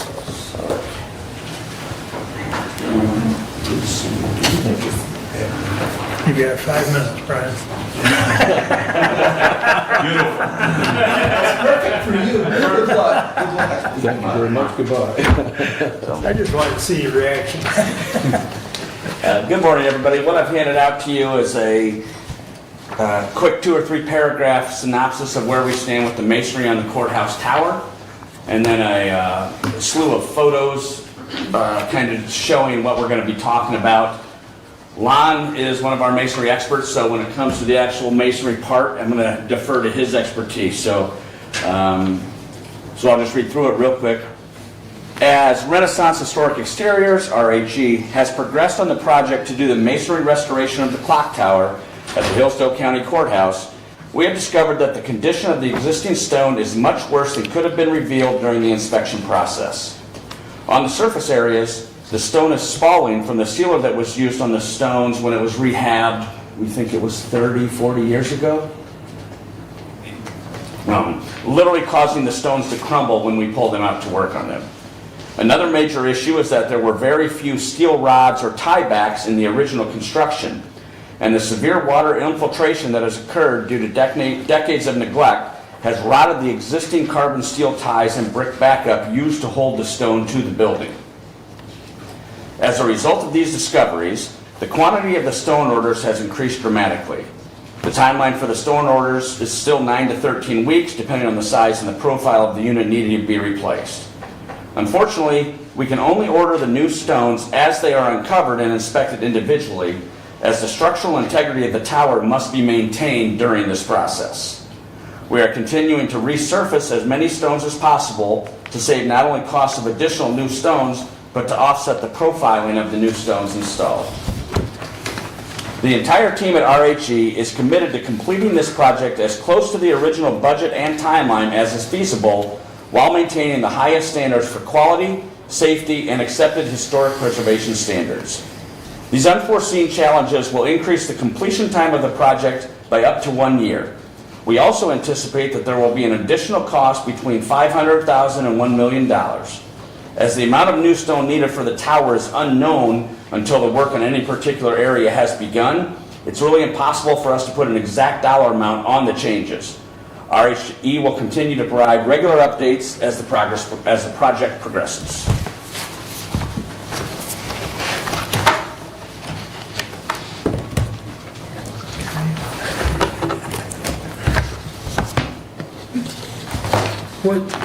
Would you explain to me what spalling, you said the stone is spalling from the sealer. Yeah, so what's happened is, the back few pictures in that packet would be a good representation of that.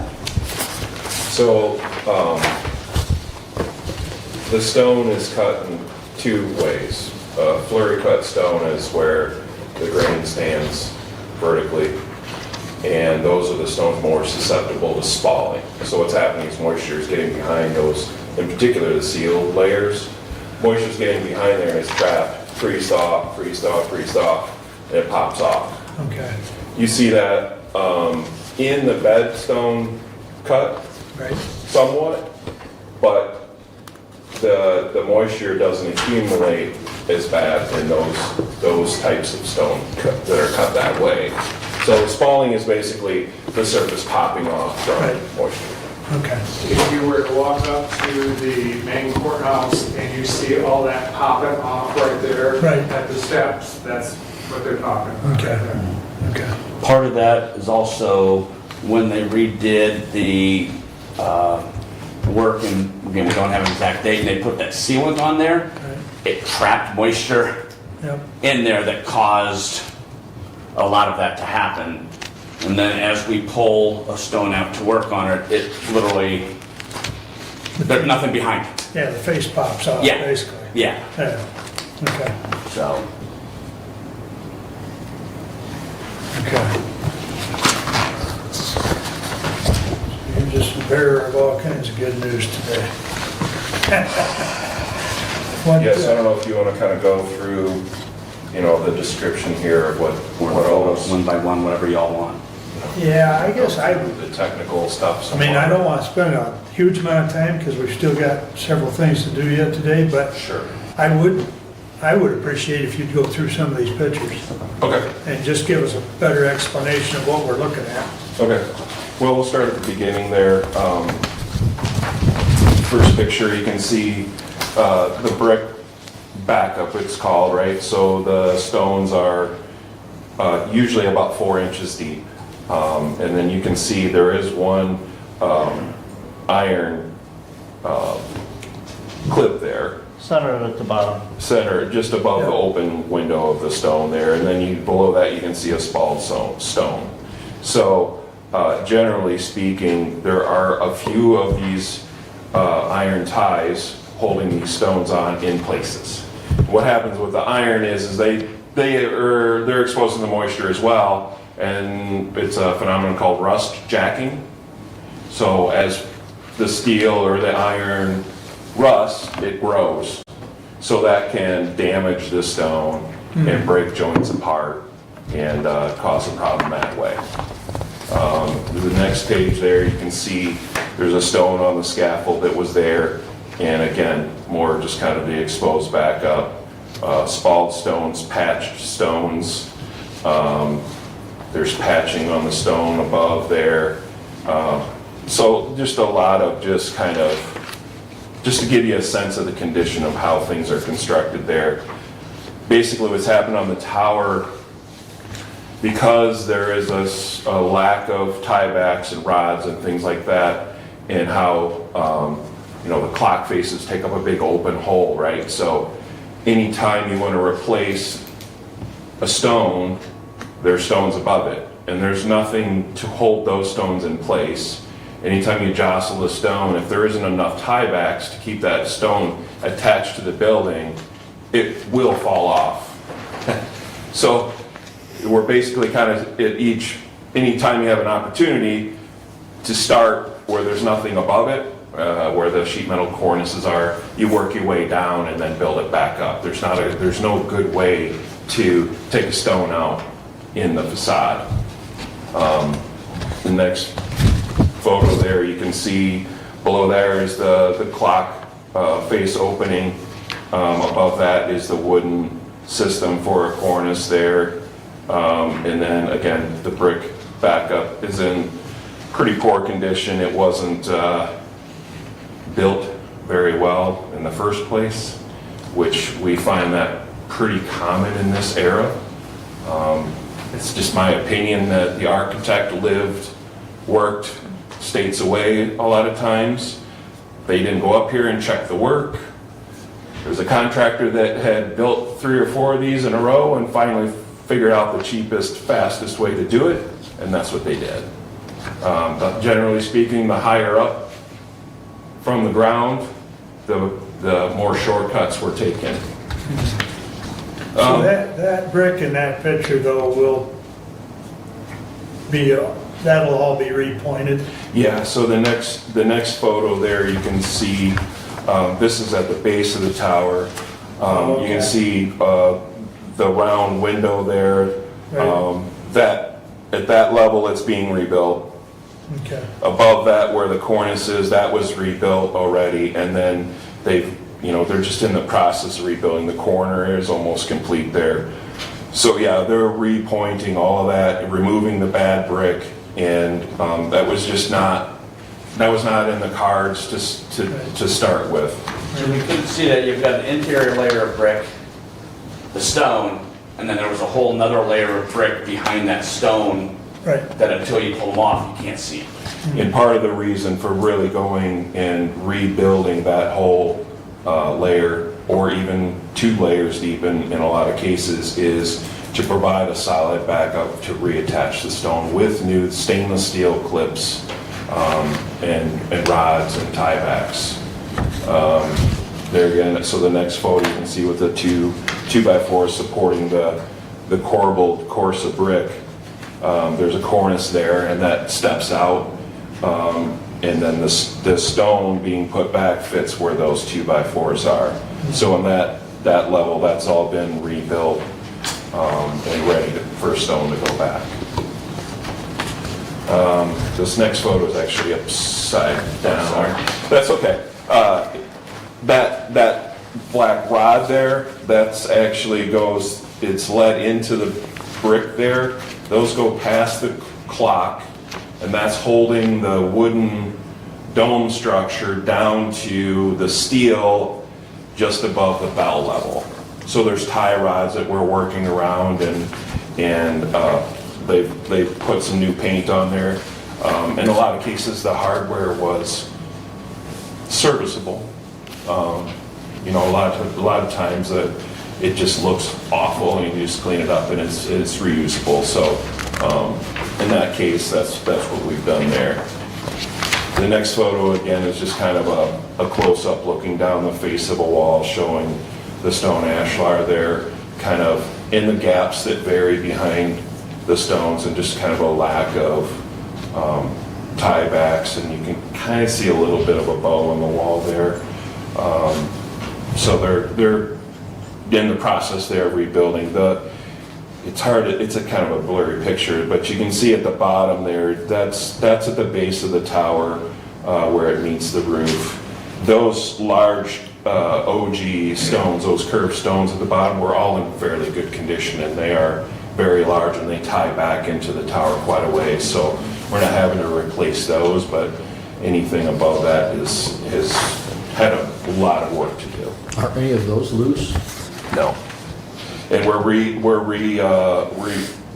cutting out the mortar and remortaring those as we go. And when we do the roof work, the flashings will come off, and we'll address what's covered with the flashings right now. It's kind of a 2-step process there. We don't want to open the building up to infiltration there, so we're keeping things tight there.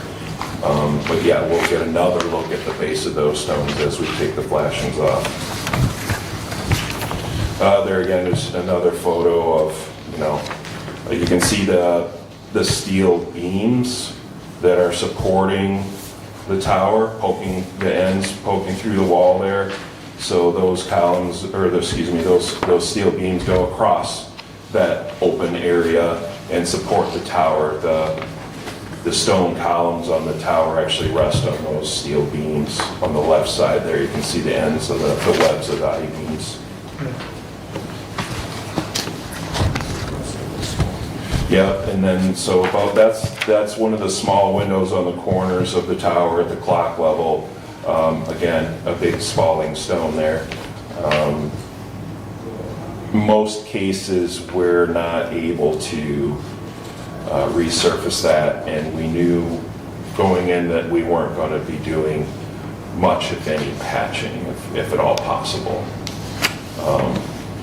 So Dutchman repairs are an option where we replace portions of the stone, but by the time you do a Dutchman repair on an area that is that big, you're just better off to replace the whole stone in many cases. Not all cases, but many. The next photo is one of the fluted columns next to the clocks. Just kind of a close-up, you can see an old patch was done. And then just kind of overall weathering of that stone. That's, I believe, a portion of one of those is what slid off and damaged the cast iron balustrade years ago. One of those. So they're hollow behind them. They're pretty fragile stones. So again, keeping those in some cases is not a great option. They're at the end of their life in a lot of cases. I was talking with Brian before the meeting this morning. You know, this patching campaign that was done was a solid effort. It was not wasted effort necessarily. The patches in many cases were solid still. But now that the stone around them has decayed another 40 years worth of weathering, sandstone is very soft. Limestone is not too far off in some cases, but in generally it is harder. It does weather better. Unfortunately, sandstone is not an awful material in relative speaking to building materials for use in exterior, but it is a softer stone. And I think the sealer, in my opinion, has accelerated the decay. And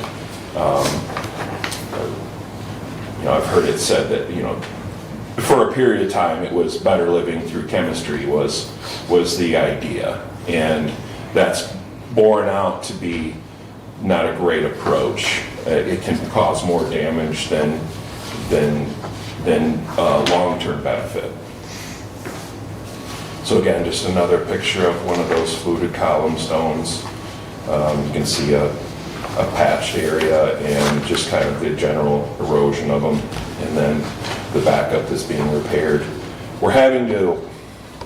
The reason why those stones are in place is, like I said, structurally, what we're having to do is take the flat faces off opposite sides, leave the corners in place, put the sides back together, and then we can work on the corners. So it's a multi-step process, so we don't weaken the tower too much while we're doing all of this work.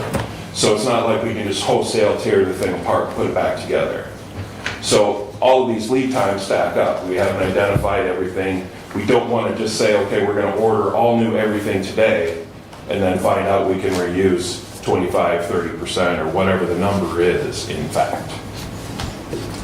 How much can you resurface off of these stones when you resurface them? I mean, where's the critical point of not being able to do it? So you can see a little farther back, there are some resurfaced stones that are on a pallet. There's like 3 triangle-shaped pieces. Yeah, those are surrounds. One more, I think there's. So, but generally speaking, you know, on the 1/4 inch deep, 3/8 deep, we're looking at that and resurfacing. If it's just a thin layer of spalling, a lot of it is in that 1/4 inch magnitude. That's what they're doing. They're also looking at how much sealer is left when they do resurface it. So they'll do a water test, and if the water is not soaking in at all, there's still a lot of sealer on there. We've identified a cleaner that can take some of it out, but there again, it's not getting 100% off. So if you can't get it off, you're not putting it back? We are looking at the percentage of area that has sealer and saying, you know, if it's 80% clean, are we going back with it? So we're still kind of wrestling with that number a little bit. So if there's an area of 10 to 15% of the stone that has a sealer on it, we're feeling fairly comfortable depending on what the stone is, where it's being used. We're putting those back. And the overall condition of the rest of it outside of the sealer, right? If the back of it crumbles and you pull it off, spending the time to take the sealer off makes no sense. Yeah, there's no hard and fast rule, unfortunately. We have some experienced masons, very experienced masons up there, making good decisions with Jake's guidance. Unfortunately, he couldn't be here today. He's on vacation. No, he's out in Arkansas. Oh, he's in Arkansas for 2 weeks. No vacation. Yeah, no vacation. So, to your question, there's a good one.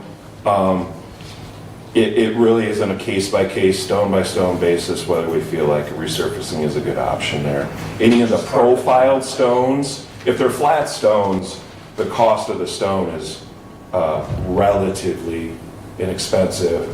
Anytime there's a profiled stone, we definitely look harder at salvaging that and reusing it. The profiled stones add time and add cost. They have to be. Do you resurface the profile stones here on job site, or you have to send them out? Yeah, they're doing that here. Oh, they are? Yeah. Okay. Yeah, those are being done by the masons on site. And the new ones, correct me if I'm wrong, the new ones, we're getting the stone at the shop, cutting them based on all the measurements and everything, and then bringing them back out. Mm-hmm. So, but we're trying to order as much solid stone from the quarry as we can and doing all the cutting ourselves rather than having them custom cut and having it take 6 to 12 weeks longer and them going off of our spec instead of us going off of our specs, so we're kind of accountable for any, it's all under one umbrella, so we know if there's a problem, it's ours, and there's no further delays while we go back and forth because this was off by a 1/4 inch. So yeah, as we go through here, we talked about these arched stones. Those are a part of the clock surround. Those are being resurfaced, and it appears as we're going to be able to reuse those. The next page is just kind of a general overview of just all the different inventory of different units that are on the ground being looked at, evaluated.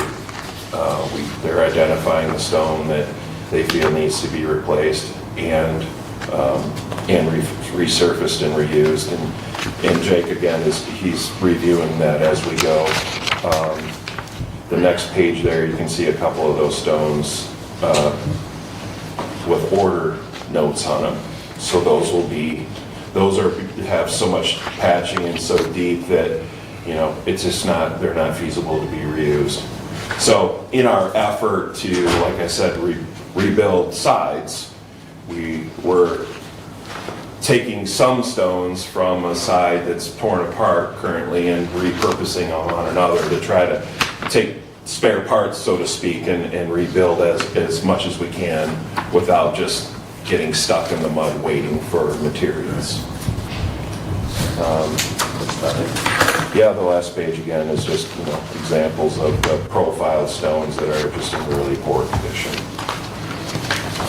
So Brian, you said you're taking them, some of this you're taking back to the shop, cutting them to your specs, and then bringing them to the job site. So I'm assuming that you're getting this material in like 4x8 sheets or 8x8 sheets? Or? They'll order them to a rough size that's relatively close. Anything that's being profiled starts as a unit that's been already cut to a size that's manageable, that doesn't have to have a lot of extra cutting to get it down. Right, and then we'll do the detail work. It's like we'll order if they're 2x6, if they're 2x6, we'll order 40 of them, and then we can adjust those when we get them, if not on site, or if they need a curve cut into things like that. Okay. Yeah, so they're managing the raw stock too. Right. So that again, you have to bring all that down, inventory it, and get a list of, I need this many this size, this many that size. Then the quarry cuts those raw stones out. And then in some cases we use the raw stone here, and in some cases we ship it on to Chicago to get profiled and brought back. Okay. One thing I was surprised is when they were sanding and resurfacing them, how fast they start to go back to the original color in just a matter of weeks. It's amazing. They're no longer sticking out like a sort of thumb. They're starting to take on the look of the original stone. Yeah. So that was impressive. The iron content in that stone gets it to that buff color really quickly. Okay. It's interesting. Questions? Steve, Brent? Brad? I have lots, but well, we just want to get it out in front of you and let you know that there is a number out there that we're going to get to, and how we get to that number. Yeah. To that point, there's a I process. don't understand how the finances of the county work. I don't ever want to, but whether that is a not to exceed change order with updates every 30 or 60 days, hey, here's where we are in that, whether it is we pull from the masonry on the main building that is a lot more cosmetic and used. At the end of the day, we don't need anything signed. We don't need $1 million change order today. We're not stopping working on the project. Nothing's going to be altered. We just, like I said, brought it to your attention and let you know it's coming. And we can discuss amongst all of us or whoever how to deal with that best over the next few months is really our goal here today. Yes, and Brian, that was part of the reason that I know Randy and Doug and I talked about getting you in just to update us. These periodic updates at least keeps the board, updated as to where we're at. We're more than happy. We just want to put on the schedule that I come up and Jake and I are here every 30, 60, 90 days, whatever y'all determine. It's probably 60 or 90 is better every 30 days, so it's not a lot. But we're more than happy to do that. Just let us know which ones, and we'll get it on the calendar today for the rest of the year. If you find that to be the most efficient way, we're happy to do that. We're meeting tomorrow. We can talk about that. The facilities committee is. So we're just as frustrated by this as you folks are. We really are. It's not how we anticipated this building. It's the tower, the rest of the building, the roof, all that we are much less concerned about. This tower, this building has fought us since the first day we got here. So it's frustrating for us, from the promises we made and the contracts that we signed. That's not our typical MO. It's affecting our labor force and how we reallocate, because now we're up here for an extra 360. So I just want you guys to know we're as frustrated about it as you. We could have just said, no, there's no change order, slapped it back together the wrong way, and in 25 years it would have been somebody else's problem, right? That's just not how we do it. So that's why we're here today, just to keep everything above board and let you know what we're working towards. It's the same goal when we met almost a year ago to the day in here, right? We value the relationship, we value the project, we care as much about that building as the people in this room do, and it's our goal to fix it perfect the right way one time. This is just one of those continuing episodes of this old house. Yes. Yeah, the tower, we know enough of the roof, we know enough of the iron work. Yeah. There's going to be no hiccups there. Honestly, we think it's just the tower. We don't think there's going to be much in the building that we don't see at all. We think it's just the tower. So. Well, that's good news, I guess. It's my understanding you're getting ready to start pulling the copper off the dome and start putting Yeah. So you should start seeing that dome change. Like in the next couple weeks. Yeah, so production on the copper roofing, the Spanish style copper shingles, those should be 4 to 6 weeks. We'll start with the lantern, rebuilding that, kind of work our way down. It's a chicken and egg problem with the masonry. You know, we can't predict exactly where we're going to be at a given time, but it is starting to coalesce a little bit. And I know the copper is going to be a point of pride for a lot of people to see that up there. It is impressive to see the bright new shiny copper up there. Where you go from, you know, I guess we had talked about painting the cornices back to the white at some point, if that's still in discussion or not. So We're looking to be copper. They are copper, so. They are copper, so.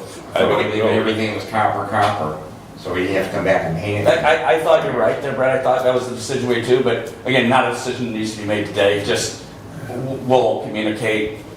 Copper can be painted in the case of the Wyoming State Capitol, it is painted. But typically the intention for paint on cornice is to make it look like the stone. So metal is a lightweight solution and a less expensive solution back then to emulate the look of a large stone cornice. But there's so much copper on that tower. Yeah, the offsets tower. it. I think the copper metal will look fantastic. I really do. Just it'll offset the stone rather than look like it. Is there a clear sealer or anything on the copper, or is it just raw copper? You can put a sealer on it, but it is a 5 to 10 year solution. And then what happens is moisture, the little pinholes finds moisture in there and it spalls that. And it looks really cool. It doesn't patina evenly at all. It looks. It becomes a maintenance. Is probably the best word I'll use. I was just concerned about when the patina is going to come on. You know, if you prolong that process or not by putting a sealer on it, or if the sealer destroys it. I can forward some photos on. The sealer has a negative effect. We did a copper project on the courthouse in Manitowoc, Wisconsin, and there was a big copper balustrade in 2009. So I have photos from 2009, 2013, 2018. You can see kind of the evolution of the patina. That's on the lake, but it's a freshwater lake, so there's no salt. Right. So it should weather similar to that. It's pretty similar weather. Pretty clean area. Yeah, so you'll see relatively immediately just this light brown show up.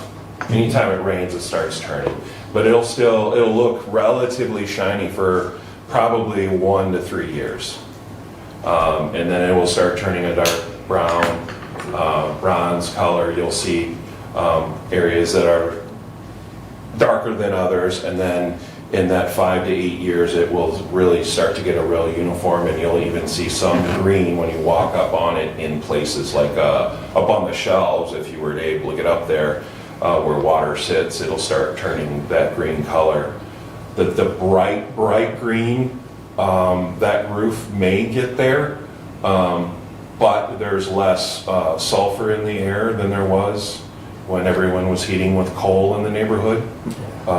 So it may instead of the brighter blue-green color, it may stay a darker color of green. It's hard to say. Environmental stuff it's a factor. So it will be a long time before it's green. Go ahead. A couple questions. Initially, when we started the project, we saw some pictures, and Jake had let me know he was going to send me a link to the file of the pictures, and I do not have that link. I would like that link, please. The second thing is, in addition to the work that Renaissance is doing, we've got window work going on. How is the coordination going with the windows and the work? Is it complicated? Is it ongoing? It's not complicated at all because we're not working on the building yet, so they can get in. They're in the basement today, actually. Yeah, so as long as they caught them properly when they put them in. It shouldn't affect anything that has to do with it. It's not going to delay us. We're not going to delay them. We haven't come to that point yet, but we'll provide that coordination when it's necessary. Right, there have been some discussion in fees that go with the scaffolding as well. Sure. To add And different that's decks all where they need it. worked out and everything's all Yeah. fine and so on. Yeah, no worries. Now, we do have some court dates coming up where we are gonna have to do some juggling. Okay. We're still able to do that. Earlier you get them to us, the better, so we can coordinate. We got the who's coming date, out. so we can give them to you. Yeah. We got the dates. So we can- Okay, beautiful. And if it's an all-day thing or a morning only or afternoon, just let us know and we'll make it work. That's part of working on a courthouse. However, if it's an extended, there's a fee that goes with that, you know? Obviously. Yeah. Yeah, we get into scaffold rental Yeah, ratios. and we can discuss all that. In light of everything that we've just asked you for today, we can work on things like that. It's not a set number, reverse liquidated damages, if you will, that we're waiting on you and say, we'll figure it all out. We appreciate that. I'm not going to hold you over the fire If it over becomes, a $75 a month scaffold rental or $75, it's just not worth it. Well, If it's it's a- realistic, because if you've got 10 guys up there, If it's a short- $40 an hour in 10 hours, that's some money. right, But if if it's you a don't- short notice, multiple occasions thing, then it does that add up, or if it's a really long term, Right. hey, you can't do anything We for got- 3-4 weeks or whatever, Yeah. so But, I'm sorry, go ahead. yeah, we'll keep the lines of communication open, and as long as we have as much, like you're saying, as much notice as possible, usually the situations we can work around. And I'm sure for a long trial, I think murder trial, right? Or if the judge is going to know if it's going to be a 4 or 5 day trial in advance, more than likely, just give us that notice and we You can. got the dates, Randy? I don't have the dates now. Okay, I will. According to Jake and I, we'll make it all work. Yep. Thank you very much. Yeah, that's. And Brian, I wanted to thank your folks for facilitating trip to the top. It was very cool. Yeah. So It's a different perspective up there, isn't it? It really is, really is. So, and definitely Not see going? some that. Oh, I've been. Yeah. I didn't facilitate with you guys. So the way that some of those bricks are just kind of thrown in there Yeah. really gives you, a feel for what you're talking about with that quality of work way up there. To that point, I don't think they were just thrown in there. I think they've dislodged themselves to the point where that's how they look.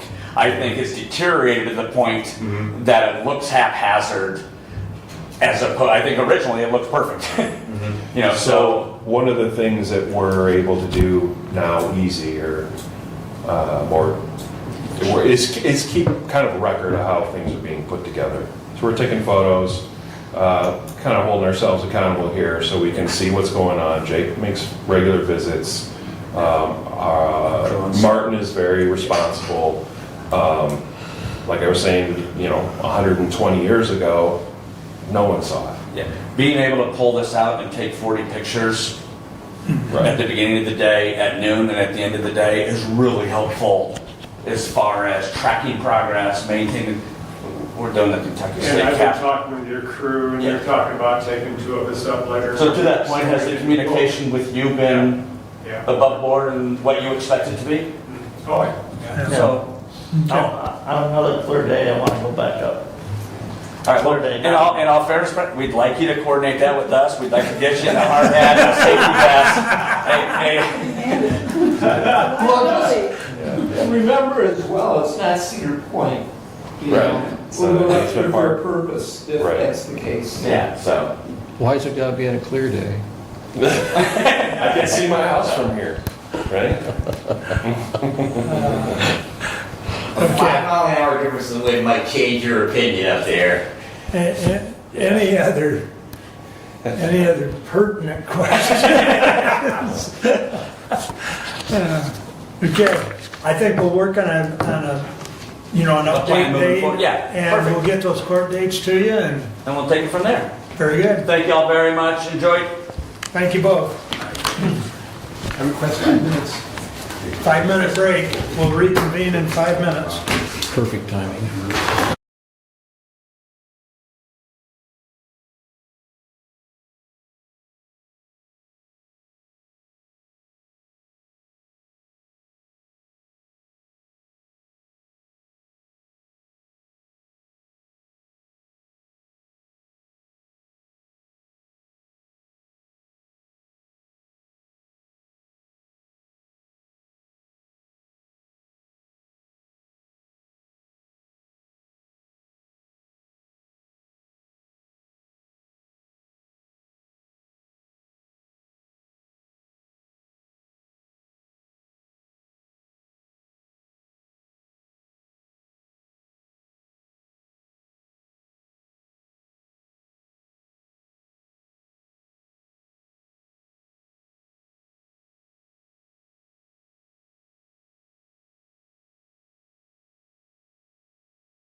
And it's been discussed that we'd let you finish your report, Doug.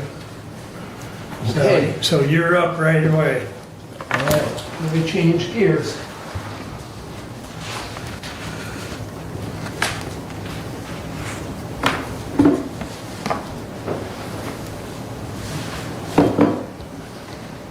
The bulk of my report we just had.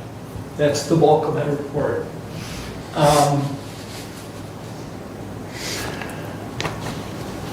Other items of interest, Hillsdale City Council had their train event. They estimated about 500 on the train that visited in downtown and throughout. That was last week, Father's Day. They have 250 kids participating right now in T-ball and coach pitch. At our Hillsdale Township meeting, there were updates from both Commissioner Benzine and myself on county business that we've discussed previously, and they will be having a special meeting on Tuesday, June 27, tonight at 5 o'clock, a work session discussing their ARPA spending. At Michigan Works last week, Commissioner Lanius and I both attended. Big item coming out of that was the budget for 2023-24 that was submitted and approved. We had, with Commissioner Benzine, a meeting with courts discussing opening and closing procedures. I'm sure that will be discussed probably later in this meeting, or certainly. I will touch on it, yeah. Yeah, okay. And then at the Parks meeting, much discussion on spending of foundation and Wallace grant money, different projects that those dollars can be used for. Also a discussion on the road maintenance in the park itself. There were park director applications. There were 3 applications. Those applicants will be contacted and introduced as needed. Cath Cali Park was discussed. Somerset has rejected the ownership, and the mowing and future care was discussed at the most recent Parks meeting. Commissioner, an update on that. Yes. Somerset Township has not rejected that. There was a report from the Somerset Township's Parks Committee to the Township Board, but the Township Board has taken no action on that. The Parks Committee recommended rejecting. The Parks Committee doesn't have final say. Right, but the recommendation was to reject. Correct. Okay. From the road, the commission, gravel and limestone is progressing. The top tier of the county remains to be done for gravel and limestone. Scraping follows, and then brine after that. So the hope is to be done with brining by 4th of July. Brining. What is the composition of the brine that they're using? That's something that the state is changing the composition. I don't know the percentage. However, the state would like to reduce the amount of brine in the mixture. They want to eliminate it. That's what my understanding is. Within 2 years, it will be eliminated. Yeah, the state legislature's talking about doing away with it because of environmental concerns. But they need to come up with some way to control the dust. Yeah, there's a real simple way. Have us all move in and live in stack units like this here. Oh, I thought the simple way was just lay asphalt down everywhere. Where does the asphalt come from, Commissioner? Imagine that. Anyways, okay. Well, I asked because someone had asked me, and are they still using any salt brine off the oil fields, or has that been discontinued? No oil. Well, no oil, but Oil field brine is still used. Yes, it is still oil field brine. So it just, the biggest problem with it is lack of consistency, so therefore you don't know what the quality of the product you're getting, just as the ongoing discussion has been. We don't have flow meters for the application, so it's really up to the applicator as to how much gets laid down. Right. Of course, if the amount per of gallons per mile is limited by the legislature, or then they will have flow meters on there because they'll have a report to make. Right. Okay. And then to complete my report, I attended a neighborhood meeting last night in Rolling Meadows, Potawatomi Hills, Peterson Road area. It was a neighborhood meeting, 60 residents in attendance, one city councilperson, one township trustee, Hillsdale Township trustee, one county commissioner, myself, and the sheriff's department was represented as well. The neighbors in that area are concerned with the tent city that has been built with certain residents there all the time and many other transients. The concern is the criminal activity that is being observed in manufacturing, using, and distribution of drugs. The neighborhood residents are finding weapons stashed on their property. Much discussion and much concern from the residents. Detective Sergeant Ludiker was there answering questions and explaining what the sheriff's department is aware of and is attempting to do to remedy their concerns. It was brought up, which you heard my questions today, with the health department on sanitary conditions that do not exist in that tent city. So various action ideas were discussed, and there'll be follow-up to those that were present at that meeting. It is a very serious problem for those folks. So that concludes my report. I'd be happy to answer any questions. Where is that tent city located, do you know? It's on the corner, as you go up Peterson Road, there's Access Drive, Winona Lane in that general area. There's a property owner that is allowing certain tents to be there. However, there is no care in or responsibility for the actions going on there. Okay. And because it's private property, it's very difficult to just go in and clean. Right. You can't, so. It's very, pardon? You said that would be on the east side of Peterson Road now? I believe so, yes. It's said to be in Adams Township.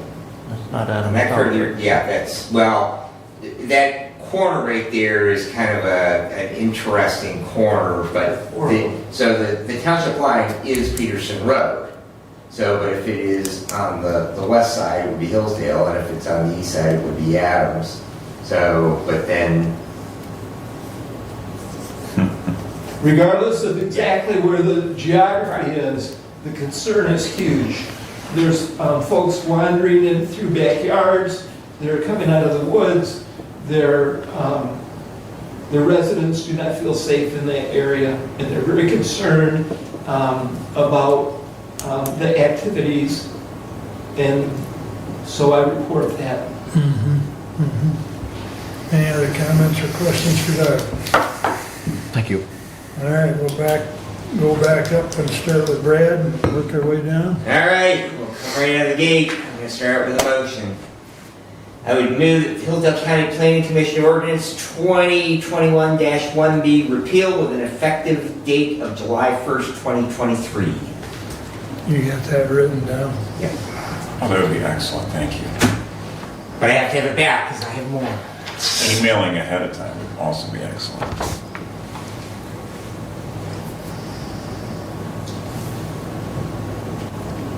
Which one, the first line? Yeah, first line. Okay. Here, I can see, take a picture. I just thought of that. I'm pretty fast at typing, but All right, cool. All right, please continue. I'm looking for support. I second. All right. I'd like to thank the members of the public for coming out today to speak on that issue. Just kind of circling back on that, the Planning Commission has kind of been the neglected child of county government over the years. I have sat on that body representing township government. I know several of my fellow commissioners have sat on that representing the Board of Commissioners as well. I did kind of look back on budgeting on it. One of the comments today was about the planning training that was available. Looking at the 2023 budget, there was $1,000 in the budget for training at $300 a pop, not including anyone who would apply for per diem for 6 trainings. You can see that it would quickly eat up and would not even begin to get a third of the Planning Commission, because you get about 3 members that would be able to be trained for that amount of dollars. Just hitting on some of the things. The Planning Commission is not a zoning board. They have no regulatory authority. We heard that from MSUE. They review things. Historically here in the county, the 2 things that they have reviewed is zoning changes in compliance with the county master plan. The last master plan that we can actually find is from 2003, so we have a 20-year-old master plan.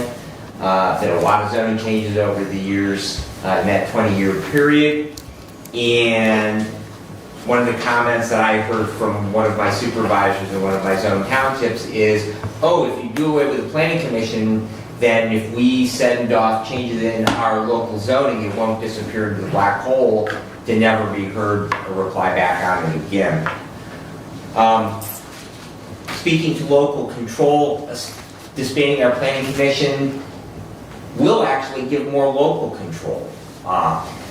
Those places that have zoning and have planning commissions, they are already reviewing those PA 116s, they're already reviewing those changes at a local level, and they are not asking for any additional oversight on that, other than those PA 116s that go off to the state tax commission. So actually it would give more local control. Those townships, those villages, those cities that want zoning and planning, they can then decide to have that, and the county is not involved in it. Since there is no intent to impose countywide zoning, really the Planning Commission again becomes strictly an advisory body, so they really have no regulatory authority whatsoever. And I guess I would conclude my remarks with simply to take something from Thomas Jefferson, and that is that I prefer dangerous freedom.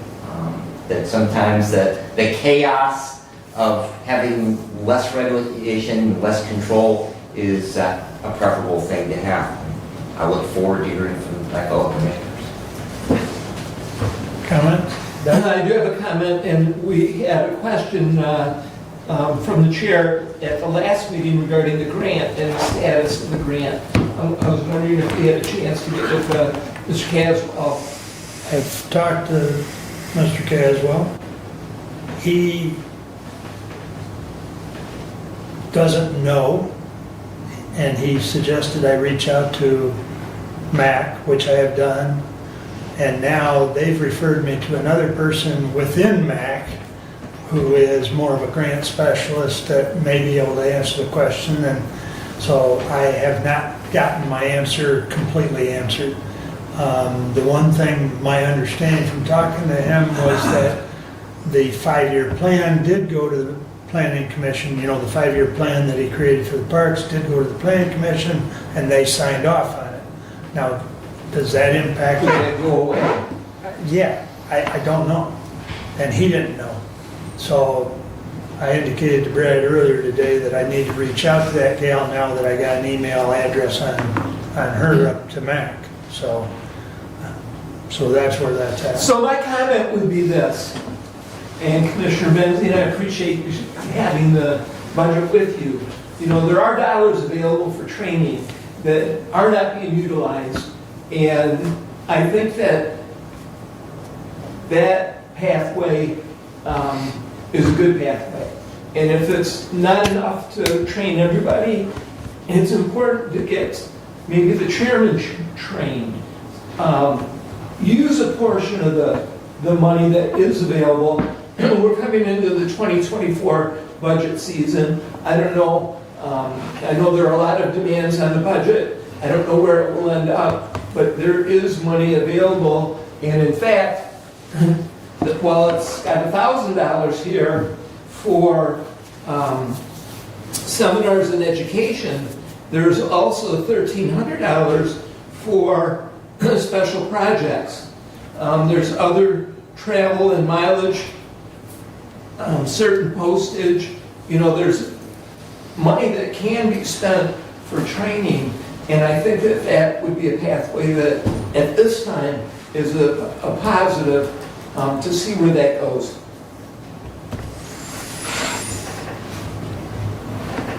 Okay, so hearing discussion from both sides, constituents and commissioners, this might be a good time for the Planning Commission to show their efforts going forward. This is a new board on the Planning Commission, and it would seem as though disbanding it to me right now might be a little premature with the advent of the new board. And it's be a good time for the board to show their value to the community and what they can achieve. And so I'm still a little up in the air, but I think I know where I'm going. But I think it would be a good time for the new members to show what they can do, and with some training available to them, could be a good asset. But I would be in favor of giving the board an opportunity, which I am on that board, to show what they are, what the value for the county could be. That's all I have. Okay, thank you. Brent? I think we heard from the expert at MSU Extension regarding truly some of that benefit of a county planning commission. Some of those other grants and funding sources that are available to those units of government that have master plans in place and follow those master plans and can resort back to those master plans when they apply for grants and ask for funding from outside sources. And without that master plan, the availability of some of those funds may not be there. We also heard just from Commissioner Wiley that we don't know even on our park grant whether the status on that application for the DNR funding, where that would come in if we do away with the Planning Commission, which our recreation plan was approved by the Planning Commission to become a part of the county master plan. Most importantly, Commissioner Lanius, you recently talked about this planned solar field installation. And we have a county master plan that promotes open space farmland preservation. And we heard that if we do away with the Planning Commission, we then do away with our county master plan. And so then we have no legal recourse for our reason to decline somebody's application for modification of their PA 116 agreement to build a mass solar field on their property. And so just because of that, there's no way that I can vote to do away with the Planning Commission. Well, modifying the PA 116 would then revert back to the responsibility of each individual township. Is that correct? Where there is no township zoning commissioner, Yeah. any PA 116 agreement comes to this body. There are other methods for a township to prevent a solar farm from coming in. I mean, they have avenues they can pursue, ordinances they can create within their townships to protect themselves from that very thing happening. The people still have the power in the township. They still control their townships, but it takes the people's effort to do just that. So I know a lot of people are afraid of the zoning because of the term zoning. Zoning is not a huge umbrella that once you adopt zoning, it doesn't mean you fall under this big umbrella of regulations and resolutions.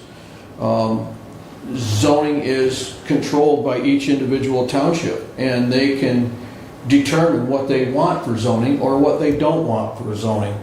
They still have the authority to do that within their township. So even though they are zoned, they would have to have a plan, a planning commission, because they are now zoned. But again, they don't fall under this huge umbrella of regulations and rules that may be imposed by the county. They are still in control of their individual townships, and they still have control. So that's what I say. Any further comments before we go for a vote? I have one further comment, please. If in fact we decide to keep the planning commission, this board of commissioners needs to commit in the 2024 budget considerations to improve the effectiveness of the planning commission. If we are not willing to do that, then the planning commission does not have a chance to accomplish some of the things that we've heard about today. I would concur. If nothing else, the amount of money made available for training, because that would enhance the ability, or hopefully enhance. Yeah, and in terms of training, we've heard and talked with Road Commission and seen how the training that has occurred with the grading is improving the roads in our gravels. You know, so the training aspect of our program is an important part of the puzzle. So I would say that if this board does decide to defeat the motion, which means we keep the planning commission, we also need to be prepared in budget season to do the right thing so that that training can occur. I would agree with that. I would also say that this board can also revisit this issue at any one time. If there's a lack of commitment or a lack of production from that planning commission, we can always revisit this. But with seeing the lack of interest previously, and we do go forward with the planning commission, I agree with some training efforts and a little bit of commitment to it. Maybe this planning commission can be an asset to the community in multiple ways. Any other comments? We will do a roll call. Commissioner Benzing, Yes. Commissioner Leininger, No. Commissioner Ingalls, No. Commissioner Lanius, No. Commissioner Wiley. No. Fails 4-1.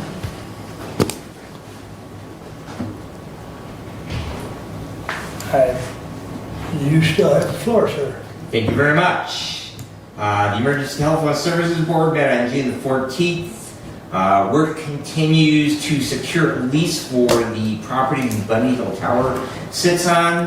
The board voted to have a survey conducted because they don't have a legal description of the actual property that it sits on, and they feel that if they're going to enter into a 25-year lease for that property, particularly since that property has been exposed to sales several times in the last few years, that moving forward they want to make sure that they actually know what the boundaries are that they're leasing.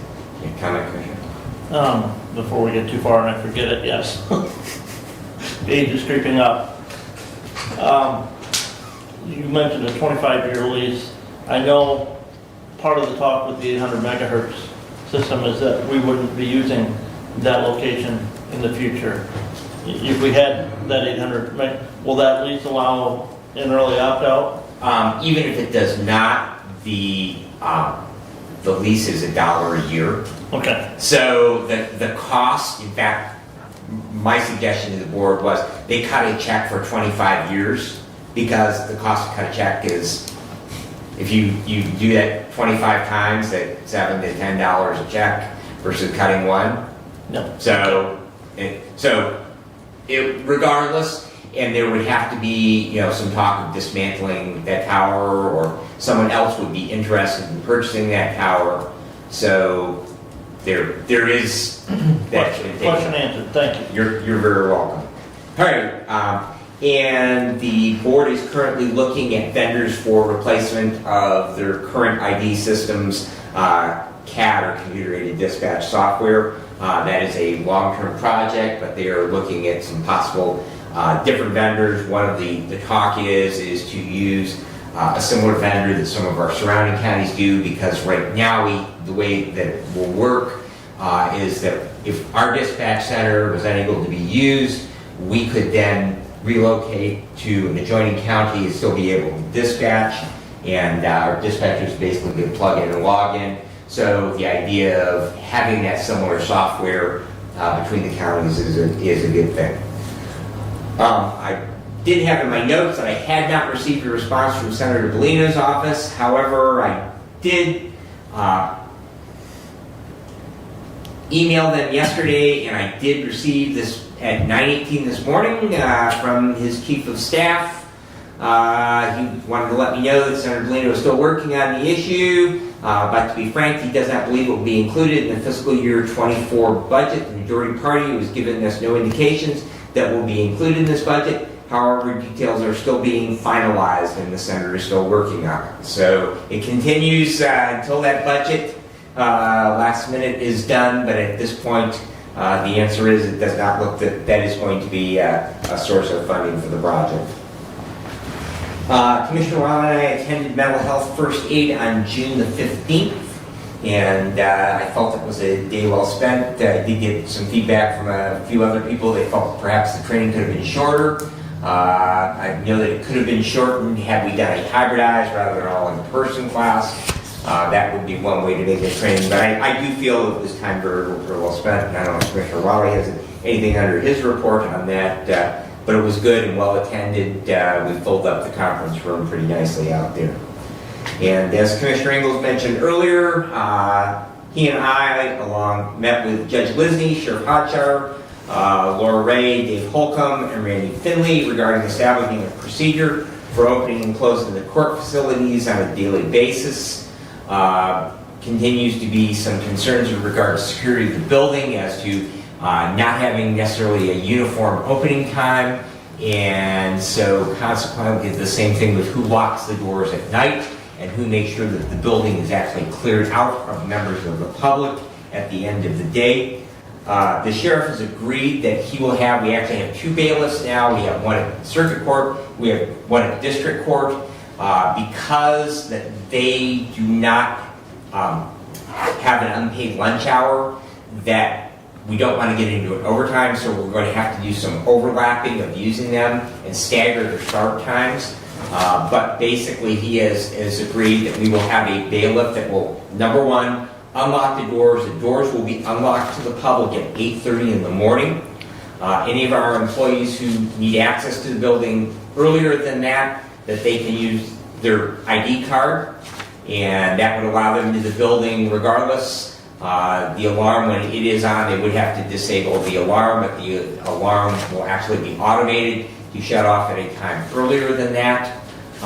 But the doors will be unlocked for the public, and our public hours are from 8:30 in the morning to 5 p.m. at night. There will be a bailiff or deputy that will see that those doors are secured at the building at 5 p.m. and then they will do a walkthrough through the building and make sure that doors are locked, and that any areas that do not have locking doors on them, that there is no one other than employees in the building after that time.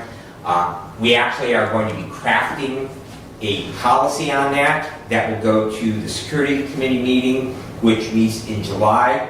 We'll then have that hashed out there, and we will then bring that back to this body to formalize that policy. So we will actually have an opening, closing procedure, which then can be included in the county security manual, but it will need approval because it is part of that county security manual, and in addition to it, will need final approval from this body. And then the last item that I have is the Lake Diane fireworks will be on Saturday, July the 1st, at dark. Everyone always asks when fireworks are. Fireworks start at dark. And that is, if not the largest, one of the largest displays in the county. It's really, really well done. It runs for at least 20 minutes, and they do a very nice job down there. So I would invite you all to bring family or friends and come down to boat launch, to DNR boat launch. That's a pretty good public space, but get there early if you want a place to park. If not, you might have to walk a ways. And that concludes my report, unless there are questions. Yeah, on that last thing regarding the opening of the courthouse. Yes. Commissioner, I'm concerned about not opening the doors to the public until 8:30 a.m. We have court hearings that start at 8:30 a.m. If you don't open the door to the public at 8:30 a.m., how are those litigants, individuals involved in court cases that begin at 8:30 a.m., going to be able to make it into the courtroom for an 8:30 a.m. start? That will be adjusted should we have proceedings, but the bailiff needs to be present for those, and so therefore the bailiff will go ahead and see that the doors are open in advance for that.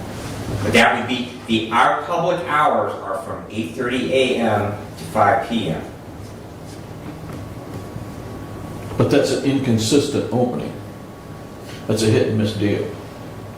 Wouldn't you rather have, as a municipality, wouldn't you rather have a consistent open and close time so people can schedule accordingly? Well, there are people who want to get there early. So if I may. Go ahead. So this is slightly a work in progress, okay? And those hard times will be established, but the intent is to try and find those hard times. The intent also is to have a bailiff opening and closing, and schedules need to be adjusted, absolutely. And there was discussion in the room about court times. That is ongoing and to be determined. And there are times when hearings go beyond the 5 p.m. as well. The big thing that we have to be cognizant of is that those deputies then go on overtime, and that affects the sheriff's budget. So we are trying to be as respectful of the budgetary concerns of that, as well as the person power concerns of that, and also try and address the security concerns Right. of the people coming and going from this building.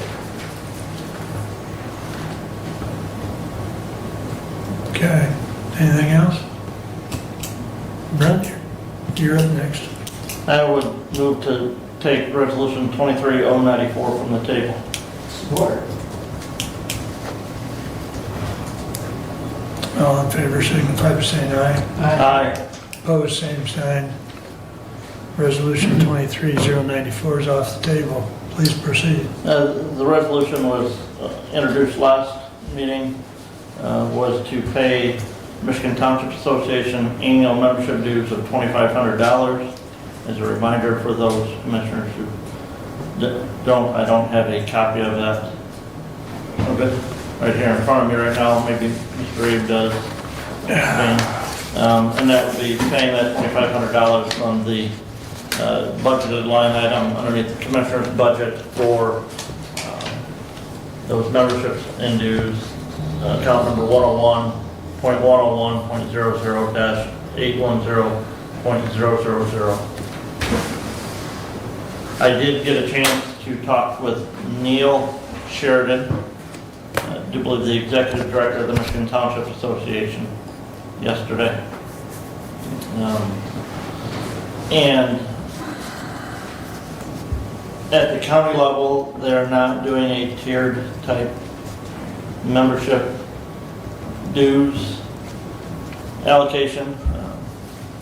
Townships, they do that, but they felt that at the county level that $2,500 was well worth the services that they're providing to multiple counties and multiple units within county government. I did have a chance to discuss again with Mr. Wheeler, our equalization director. He said he strongly feels that that's an added resource that he needs. One of his job duties and requirements as the equalization director is to work with local townships and training, and especially when it comes to the tax assessing matter, and he feels that membership in the MTA is vital to his work and what he does for that training work with the local units of government. Mr. Dane informed me that he was out on the MTA website yesterday looking for a sample resolution for an issue, and he said the County Clerks Association didn't have anything. He didn't get a chance to get out to the Michigan Association of Counties site to see if that would have provided that sample resolution language that he was looking for. I'm not a fan of the big increase in the dues cost. Because last year we were just over $500, and this year it's $2,500. And I expressed that concern to Mr. Sheridan at the MTA. It's more than is in our budget, but discussing with Mr. Wheeler, I think it's vital for his department that we keep that membership for the work that he has to do for the county and in working with those local units of government. Go ahead, Brad. Thank you. Thank you, Commissioner Meyer. I appreciate your research on that, and actually that the information you brought back is going to influence what I'm going to say now and also how I'm going to vote on this. It to me is just abhorrent that there are townships in the state of Michigan that have more population than the county of Hillsdale. Delta Township up in Ingham, Green Oaks Township, I can think of Sylvan Township, a number of them that have more population, and townships, they would not, Michigan Township Association, would not think of charging Scipio Township the same amount of dues as Delta Township. There's a lot more townships in the state of Michigan than there are counties. There's only 83 of us, so we don't have a very big constituency to speak to, hey, why are we having to bear up, subsidize the cost of those much larger counties when we have a population that is smaller than some townships. I appreciate the services that we get from MTA. I appreciate the magazine, I appreciate the resources that are available. I use the website all the time to just look up people's phone numbers. That's a really handy thing. You want to know a township in another county and you want to know who the supervisor, you can find out the name and the phone number, maybe an email address even pretty easily. And so I appreciate the value to equalization and the clerk's office, and very honestly to myself. However, the idea that we are going to go from $500 to $2,500 in 1 year, and we are going to pay the same amount in dues as Wayne County or Kent County, I just cannot support, and so I will be voting no on the resolution. Thank you. Doug, you had a comment? Yes, I do. So, not only the county membership to the Michigan Township Association, correct me if I'm wrong, there's also a township membership that goes along with. So in Hillsdale County, not only is there Hillsdale County $2,500, there are 18 fees, whatever the township fee is. And those vary from township. The township fees are based on the state equalized value in the township, and then if the township receives statutory revenue sharing, that's factored in at the township level for their membership Right, so it's sort of a tiered system for the For the townships, townships. yet not for the county, as you mentioned. And the other question that I do not know the answer to is, well, we have the Michigan Association of Counties. Is there an overlap of services that we could take advantage of that would accommodate some of the needs, you know, other than MTA membership?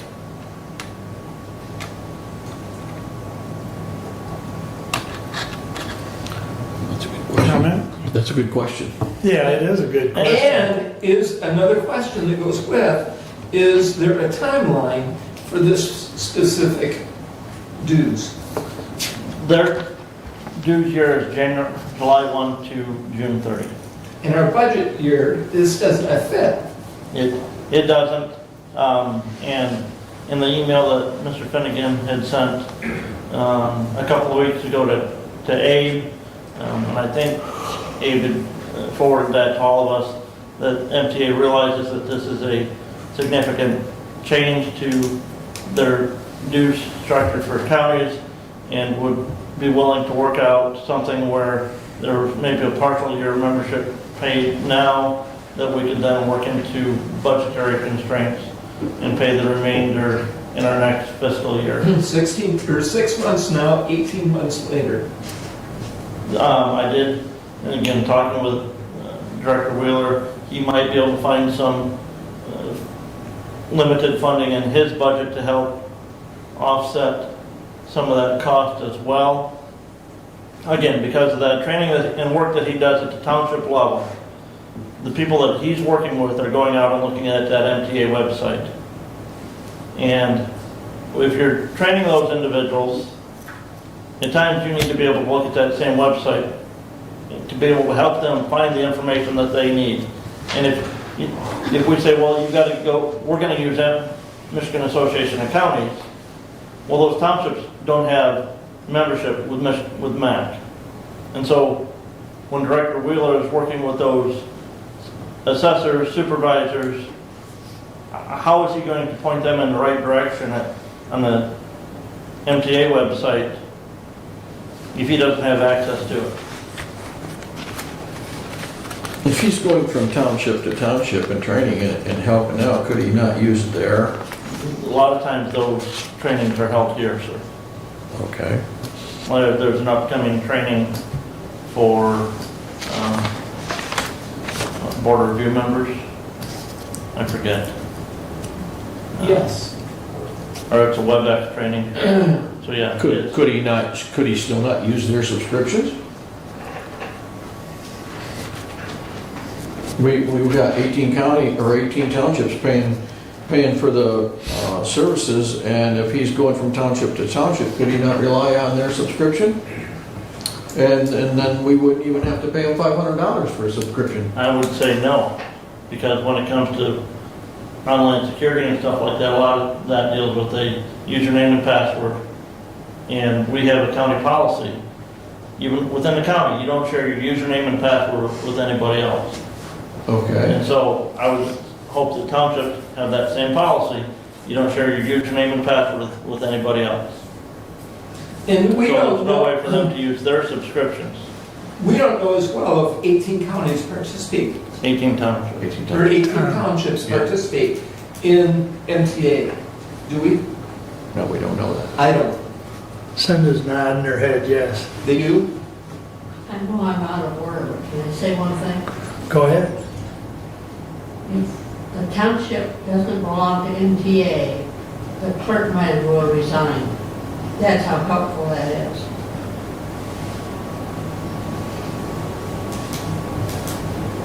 Alan, you got anything to add from township perspective? We use MTA quite a bit. I know our membership went up. I don't recall what it went up, but our whole board uses it. Okay. Derek? I don't know how I feel exactly on that particular charge. That increase is super hefty. Yep. But from an employee's perspective, I think in terms of resources a lot, and what resources we have available, to us, or lack of resources sometimes. And I think about trying to do my job to the best of my ability and having resources to rely on to be able to do that. You have a department head that says it's important to him and his ability to do his job to the best of his ability. And I think that's an important thing to consider when you make the decision. Resources matter, and sometimes we lack them. Okay. Anything else from the board before we vote? Brad? My last comment, I hear Derek and I hear everybody else, but we heard Renaissance saying they're going to need another $1 million.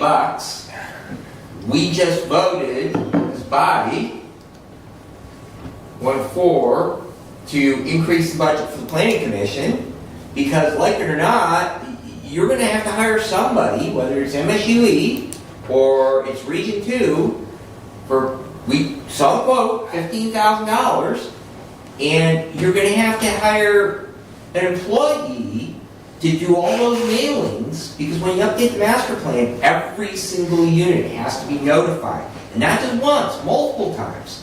So you're talking additional staff time, you're talking additional mailing costs, you're talking about training everybody. It's great, but so here's $2,000. We're going to have to make some cuts somewhere. I mean, that's really at the end of the day, we got to get money someplace. So there's an opportunity, like it or not. Say we're not going to pay it. Maybe if enough people say we're not going to pay it, then maybe MTA will say, well, maybe we screwed up. I know River Raisin, they were saying, well, counties should, do on a per capita, and we're going to say that, their dues are going to be $1,000. Well, backed off on that. Maybe MTA will back off if enough counties, small counties, there's more small counties than big ones, say, we're not going to do that. So, thank you. Doug? Budget Chair, where will we amend from to accommodate this increase? That hasn't been figured out yet. We would have to either, we don't pass a line item budget, Commissioner, and so we pass by department, and so if our legal costs were to come in less, we may not even have to amend our budget. We may not anticipate that happening, but I was just going to say that's a bad example. But yeah, we have money in our budget for conferences and training, and so that can offset some of that increase there. We do have some money. We did set some money aside in contingency, a very small amount compared to the overall budget figure, but there is some opportunity there. We did see some increase in revenue from the marijuana tax that we haven't fully taken into account for in an amended budget resolution yet, but there is. It's a voice vote. Yeah. Still. Anything else? Do we proceed with a roll call? So if I'm just curious, because I recorded a voice vote for taking it off the table. Right. That's fine. And so now this is a new motion to adopt. Well, the motion then. The resolution was read at the last meeting. So the resolution in second would come forward from the last meeting, and I would have moved for that adoption, and forgive me, who it'd be in the minutes, so it should be in the last minutes. Yeah, it'd be in the minutes.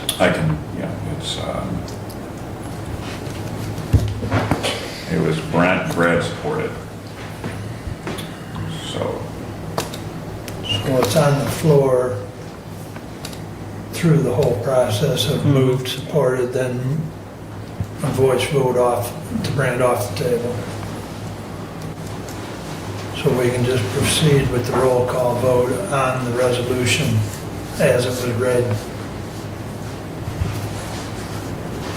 You good with that? I'm good with that. Okay. And we're gonna do a roll call. So 23,094, roll call vote. Commissioner Leininger, Yes. Commissioner Ingalls, Yes. Commissioner Lanius, No. Commissioner Wiley,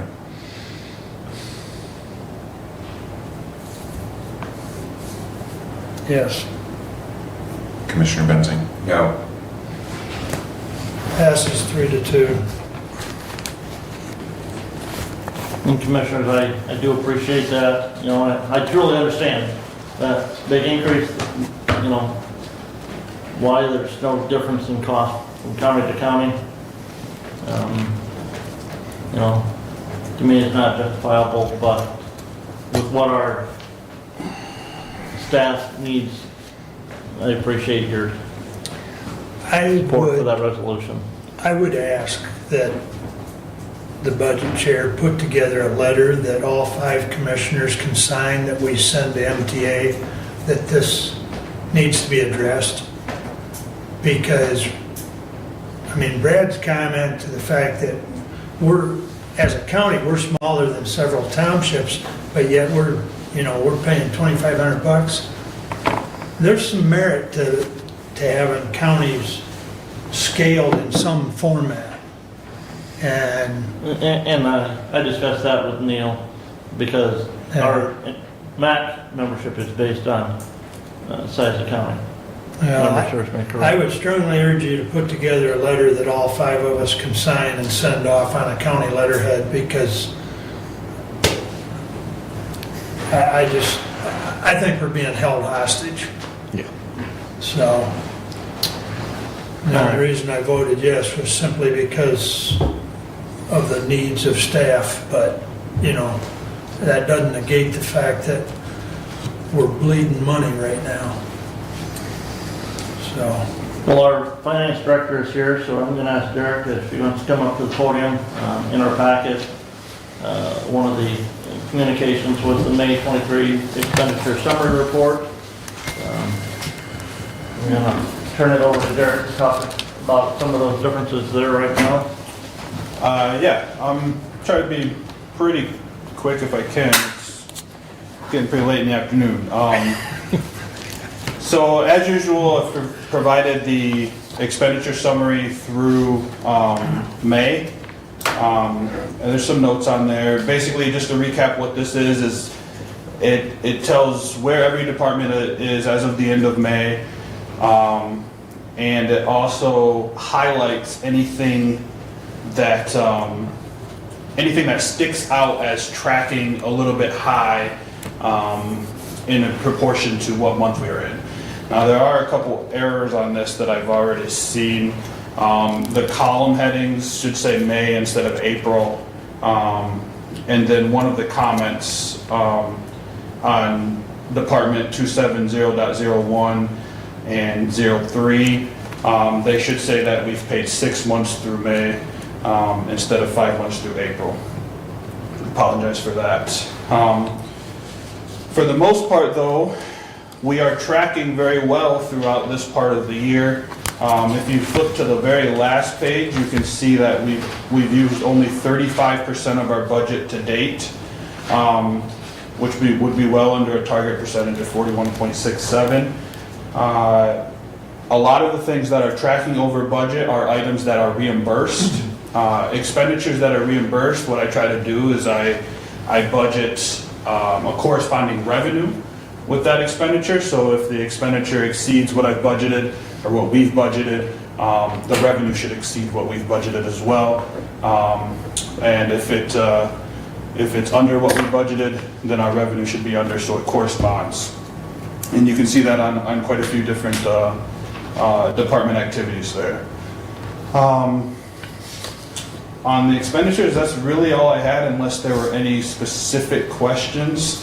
I know that we talked last time quarterly of expanding this report, so In June, for June's report, I plan on giving a little bit more detail on some of the activity levels, like the 966.00 appropriations line, expanding that out so we can see everything that hits that line, as well as providing special revenue reports, which would give you, park activity or different grant activity that we have as a special revenue.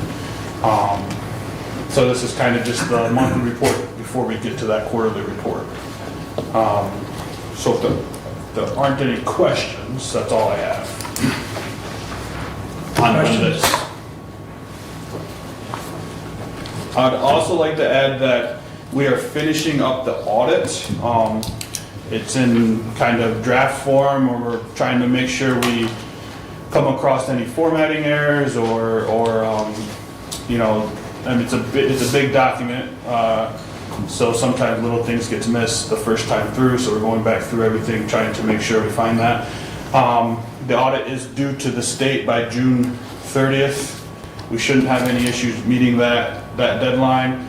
And then usually in July, we present the audit to the board, and our auditors actually come down and take care of that. I'm hoping I can work on getting something set up for the first meeting of July, if that works. I haven't talked to Commissioner Wiley about that yet, but that's my hope. The wage and compensation study, update on that. We are in the process of setting up meeting dates. Mr. Notley from Municipal Consulting has sent over a temporary schedule or a preliminary schedule to meet with every department head and kind of make sure he has a strong understanding of what their department is, who's in it and what they do. And right now we're looking at July 17th and 18th for those dates. I have almost all of the job questionnaires turned in to me. I'm waiting on a couple. As soon as I get those, I plan on sending them to Mr. Notley so he can continue his work. And that's all I have. Do you think you can be ready to present the audit to the board on July 11th? I think so. I want to double check that with Mr. Talsma, but I believe so.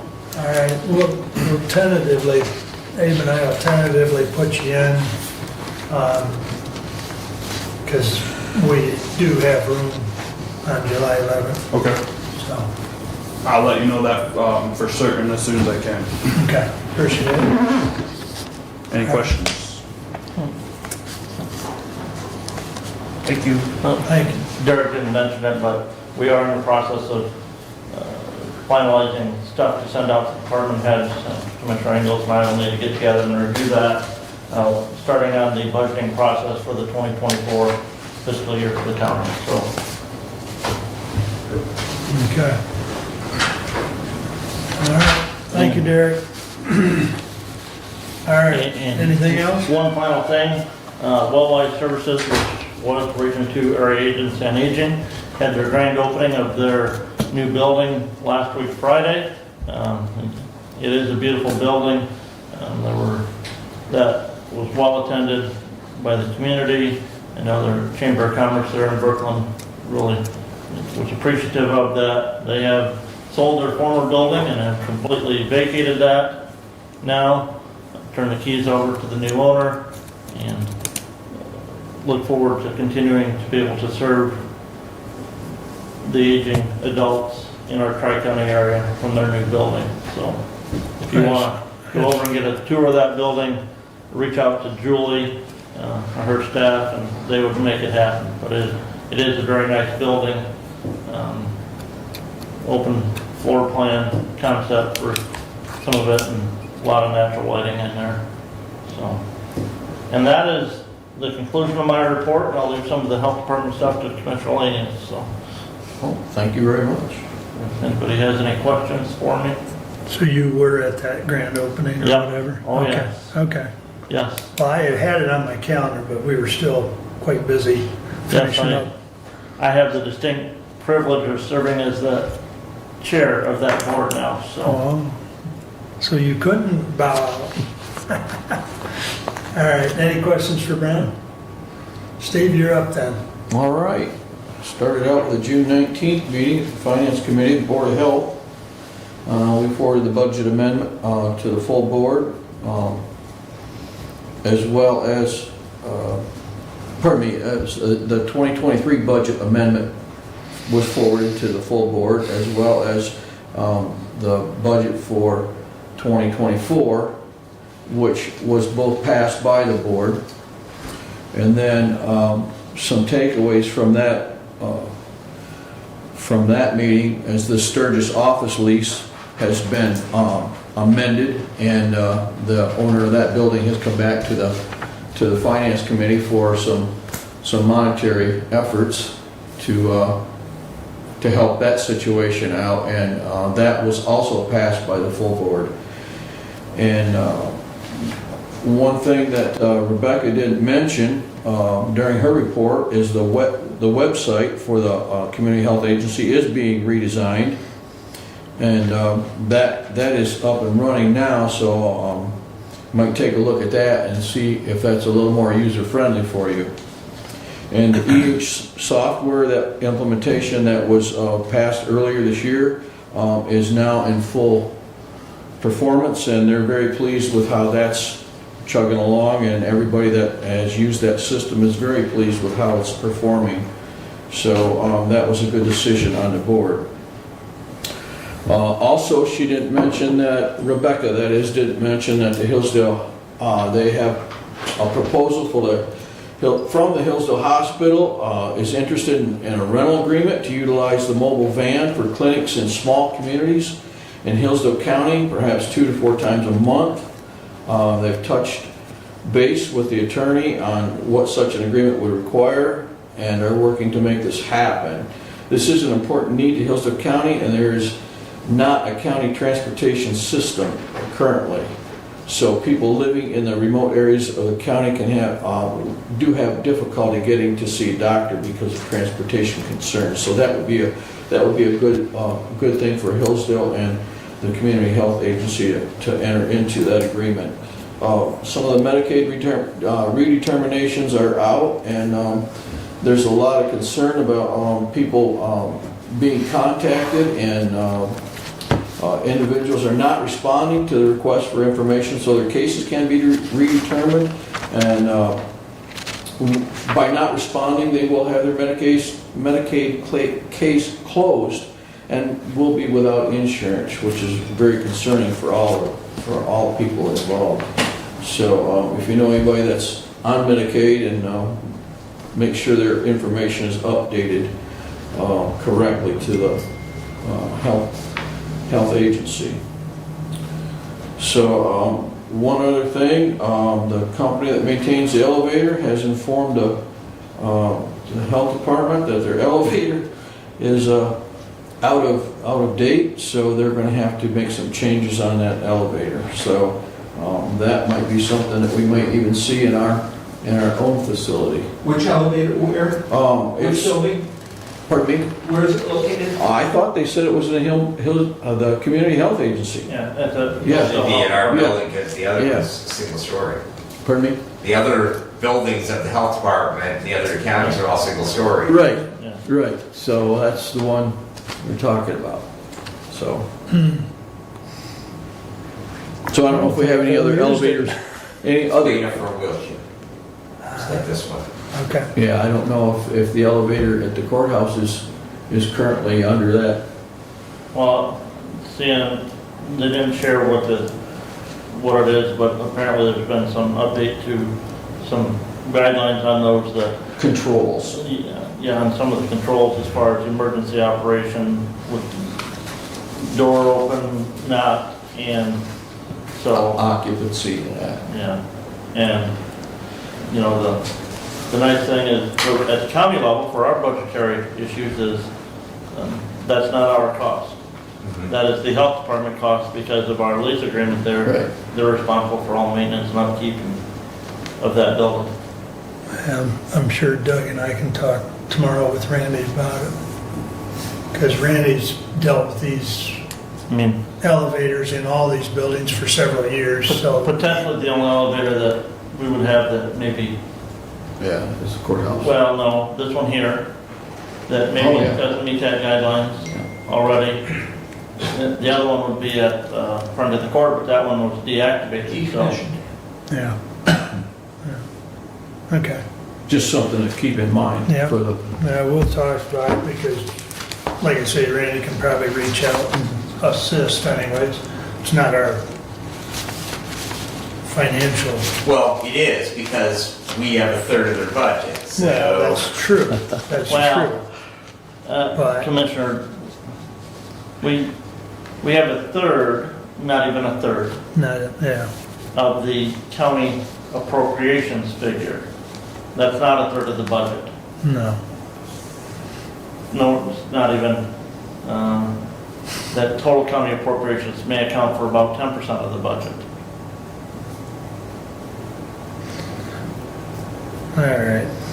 okay, so then, on June 20th, we had a Michigan Works Southeast Consortium, which our very own Commissioner Engels was a chairperson for that particular meeting. So we passed 8 resolutions. Did you realize we passed 8 resolutions? I was keeping track. Yeah, there was 8 of them, including the budget. And so we had a lot of work going on there. There were some workforce board resignations. Craig Hatch, President, Jackson Chamber of Commerce, Grace Crudell, IBEW Local 58 Labor, Sharon Miller, Consumers Energy, and Ann Renee Livingston, United Way. Those were all resignations. And then we had a couple of board filled vacancies. Tim Hutchin of the Huron Valley Labor Federation to replace Grace Crudell. And then Patrick Farver was recommended Executive Director. He's Lenawee now, and he's going to replace Jim Van Dorn. So those were some of the highlights of that meeting, and that was about it for that. But it was a very busy meeting at the. Commissioner, as well, noticed that they are about to open a new facility in Washtenaw County. That's right. And our meetings will be held at that new facility starting in September. Right. That's right. And my LEFA was canceled on June 21st, lack of anything to do there, so I have a 3 o'clock today at Senior Center. So that is my report. Any questions for Steve? All right, I'll start out with medical care. Terry reports that the East Wing Briar Rose Court is now open and we are admitting new residents in the neighborhood. Census is up 5 residents from last week. The facility was visited by Michigan Long-Term Care Ombudsman, and she was very complimentary of the facility, residents, and staff.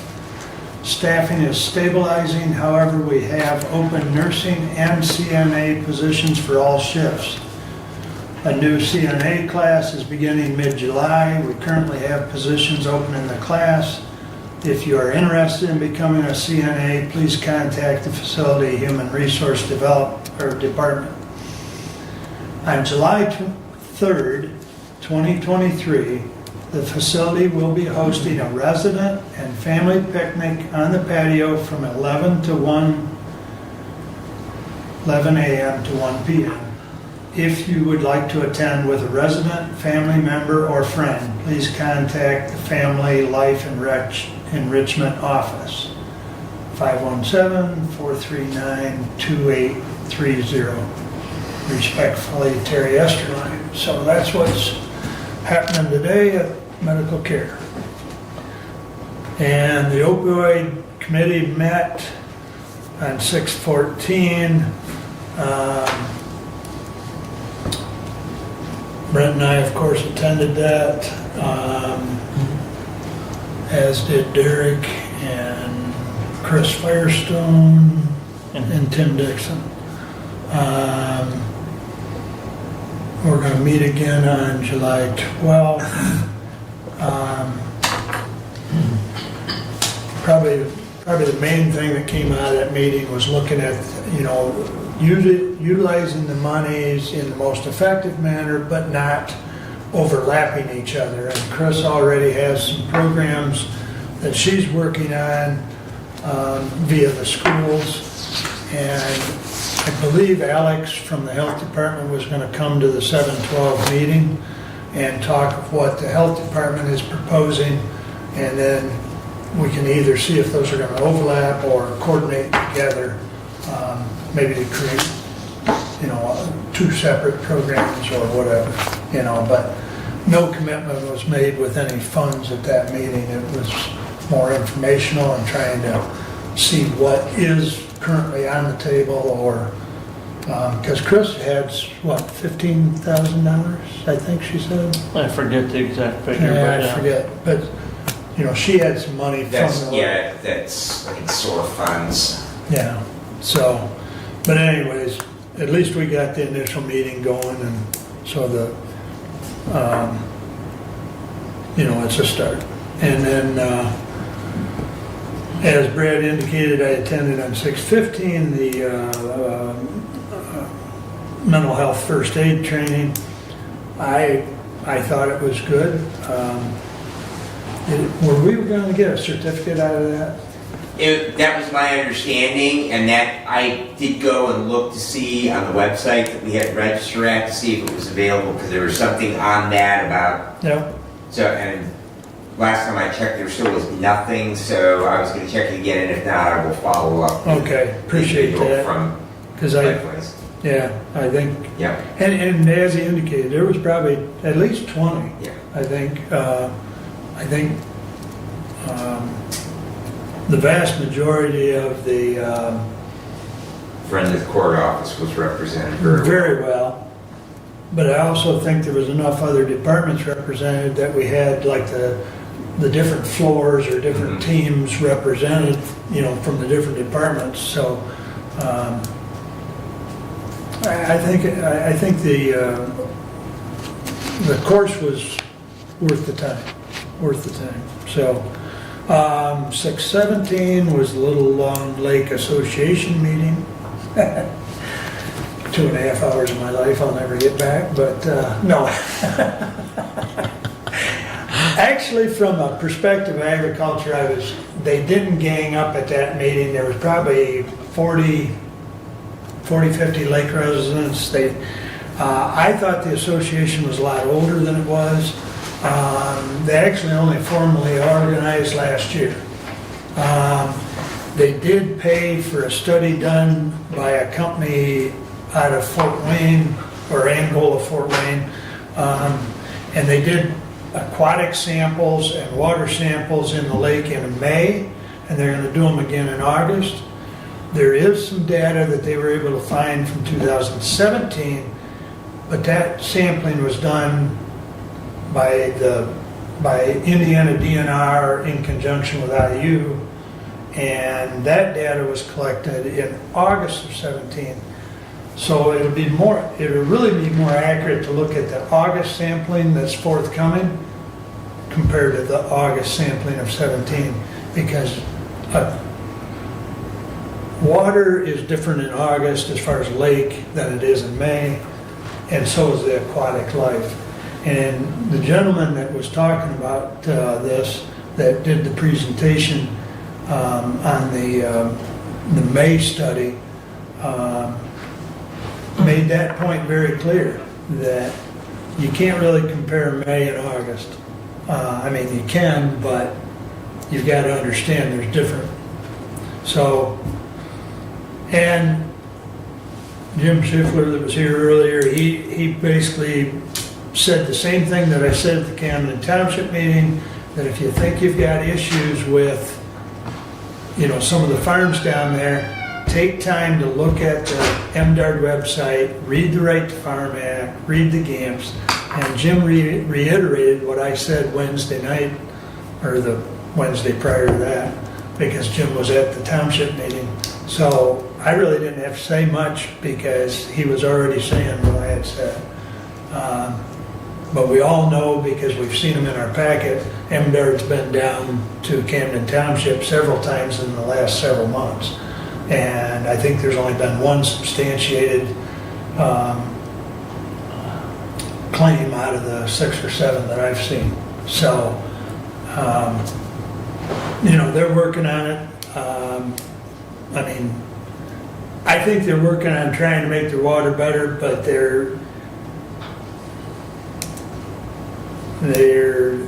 they keep pointing the finger at ag more than because I talked to the health department the following Monday. I talked to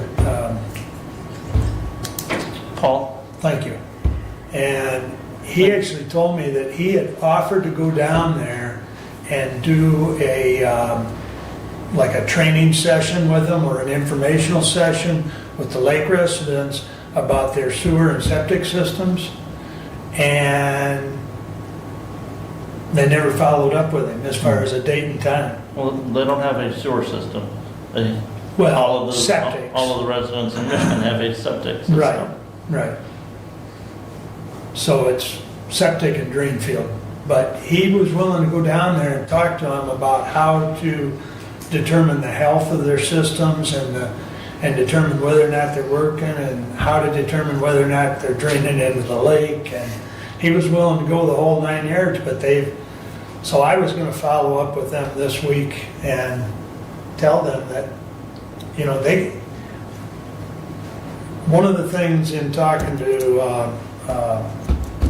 Soil Conservation, I also talked to Jenny Leininger, and they are frustrated because they keep pointing the finger at soil conservation and agriculture, but they're not willing to look at their own systems.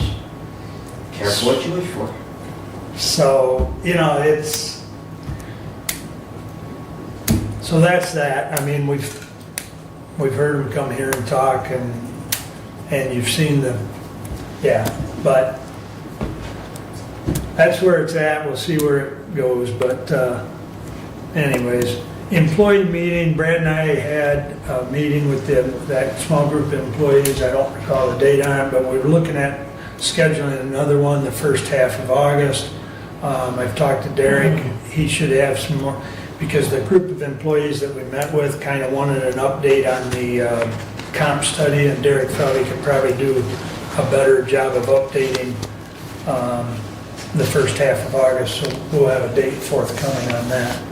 And then Brent, I need to talk to you after the meeting we've got about 3 different dates we can get the insurance committee back together. John sent us 3 dates that are possible in July. So I don't know if you were copied on that email, but no. I couldn't even find it. Derek had sent it to me, but he shared me the 3 dates, so I wrote them down. But we can talk about that afterwards briefly. And that's all I have, unless there's a question or comment. Okay. I have a question. Please. What time is your opioid meeting, and do you want me to post that? Good Yes, point. it's at 10 a.m. 10 a.m. And yes, would you please post that? Thank you. Thank you very much.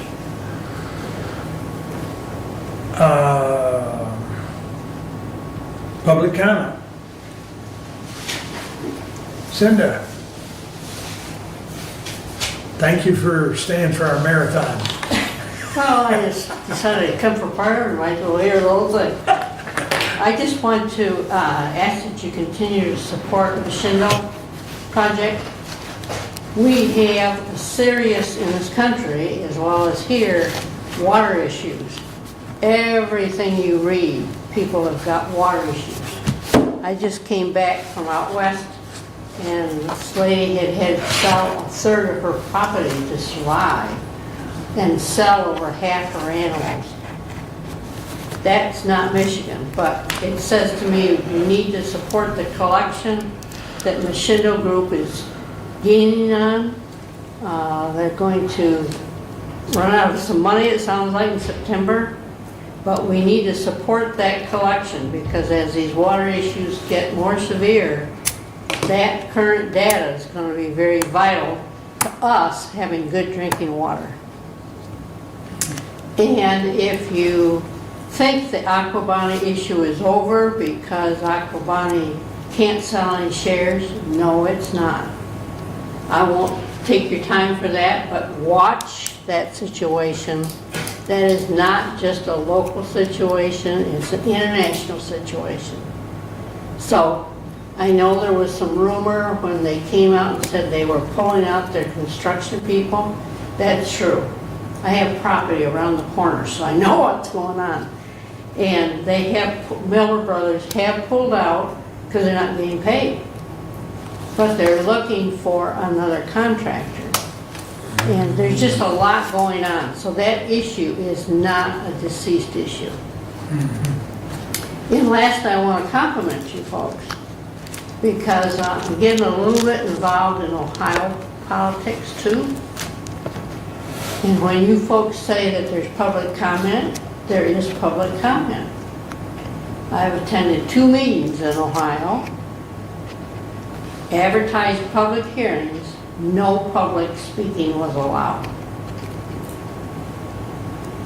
They're just under the FOIA rules. I know how they got away with it. But when you practice common law, which in a court sometimes you go by what's on that paper, but the majority does something a little different, so you kind of give a little.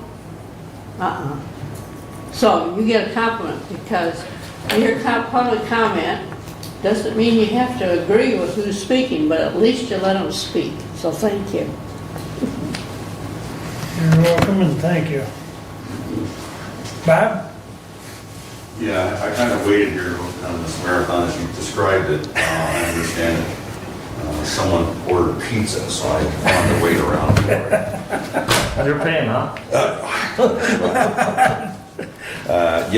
First, Mr. Lanius, thank you for your comment, going into the zoning direction, see where you're gonna go, making the comment, undeciding, and then kind of saying, which way do you go kind of thing, was great, so, just good commenting, and I thank you all, though, I think, various good discussions, some things I'm definitely, disliking, I can't say much about the zoning issue.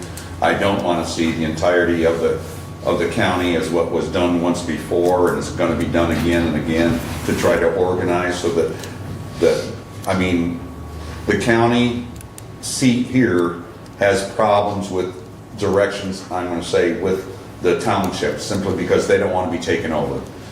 They don't want this mess and pile up of crap that happens within the county board stuff, and they just want to operate on their own, and I hope that we can adhere to that. The aquifer issue, I believe you might have been down there at Williams. If you've been down there to speak, Definitely involved. yes, there's an opportunity there again, to see what YouTube would do. They have an open here on YouTube. Maybe that would be something we could, settle that in and bring that, to them to bring it out, just because they don't want us to give too much information. The aquifer here, though, I got to say, I hope that we're going to be looking at, water samples is what we do on the lakes. There's always, some concern about the molecules. I've always been interested in that. I did attend talking to and went to 2 farmlands. They have diminished the amount of during the day of the irrigation, so it's not putting out the thousands. It's back down considerable, and we understand how much they need for water. The 3-inch that they're advocating for has been really a great idea. I'm looking further than that. I'm over in Battle Creek. I want to get back over there. I just haven't been able to. The Department on Aging, I attempted when I had gotten out of the hospital, roughly a year and a half, almost 2 now, and I had come to you, Mr. Leninger, and it took about a year before someone had gotten back to me. You gave me the information, I followed with that information, the phone number and such. I got nowhere. And from that, my disgust with whatever you want to call it's a committee for aging, I don't find it to be of comfort to any of. There's no action. There's nothing that can come from it. I just hope that maybe that concern might, joggle you and say, hey, look, if you're chair now, maybe there's something else we should be looking at. If someone asks, we need to know. I'm 34 now and a half, so I'm looking at, my age. So it's terrible out there. I hope the pizza's been ordered. Is there any of those reverse soccer's over? I gotta find something to eat. Anyway, you guys have a great day. Have a great Thank you very much day. for your time. Yeah. Stephanie, you got anything for us? I have an apology. I have not been able to get the report quarterly yet. I'm still working with the formatting of it, and I'm not balancing to general ledger. And I think it has to do with the way the auditors want us to put the money on the books. So I haven't been able to get to him because I've been busy with audit. But I've been working on it. That's an investment report. Yes. Okay. Very good. Thank you. Doug, additional business? A couple things. The neighborhood meeting that I spoke about was valuable to attend, and I would encourage any commissioners to attend in your own backyard neighborhood meetings. It was very valuable. Michigan Works Southeast has posted the current job openings, and there are 211 in Hillsdale County job openings. So anyone who would like further information, it's available on the Michigan Works website. And lastly, from me, the Great American Parade on July 3rd, meet at Midtown parking lot at 5 o'clock. Parade begins at 6, and have a happy 4th of July. Thank you. Brad? Anything? I'm good. Brent?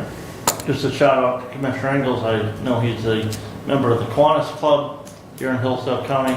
My third daughter, is currently participating in a Kiwanis-sponsored mini-week police academy at Michigan State Police Headquarters in Lansing, Michigan. And so thank you to those service organizations for the work they do, not only locally, but also across the state. Thank you. That sounds like a good program for our local Kiwanis when she gets back. Yeah, there are 3 students from Hillsdale County Tech Center that were nominated and are attending that this year. So that are we're in the criminal justice program at the Tech Center this last year. So where is that activity being held? That is at the Michigan State Police Training Center. Oh, okay. Up to Lansing. In Lansing. Okay. Boot camp. Okay. It is. And Boot camp. we dropped her off Sunday afternoon, and it was induction. 3 o'clock. What's the deal? There's 20 of you here. You can't figure out how to create even lines and be in alphabetical order. All right, Steve, anything? Well, I got a granddaughter due any day. I'm holding out for Saturday, that's my birthday. So maybe she'll be here before the 4th of July. Good luck on that. With that, we stand adjourned. Half day, not full day. Didn't get it in. I'm on the call. Doug, because you're Kiwanis, if Bob goes out to our courthouse looking for some food and those little vending machine things, gumball machines, we're out. I already got mine wrote in as a half day.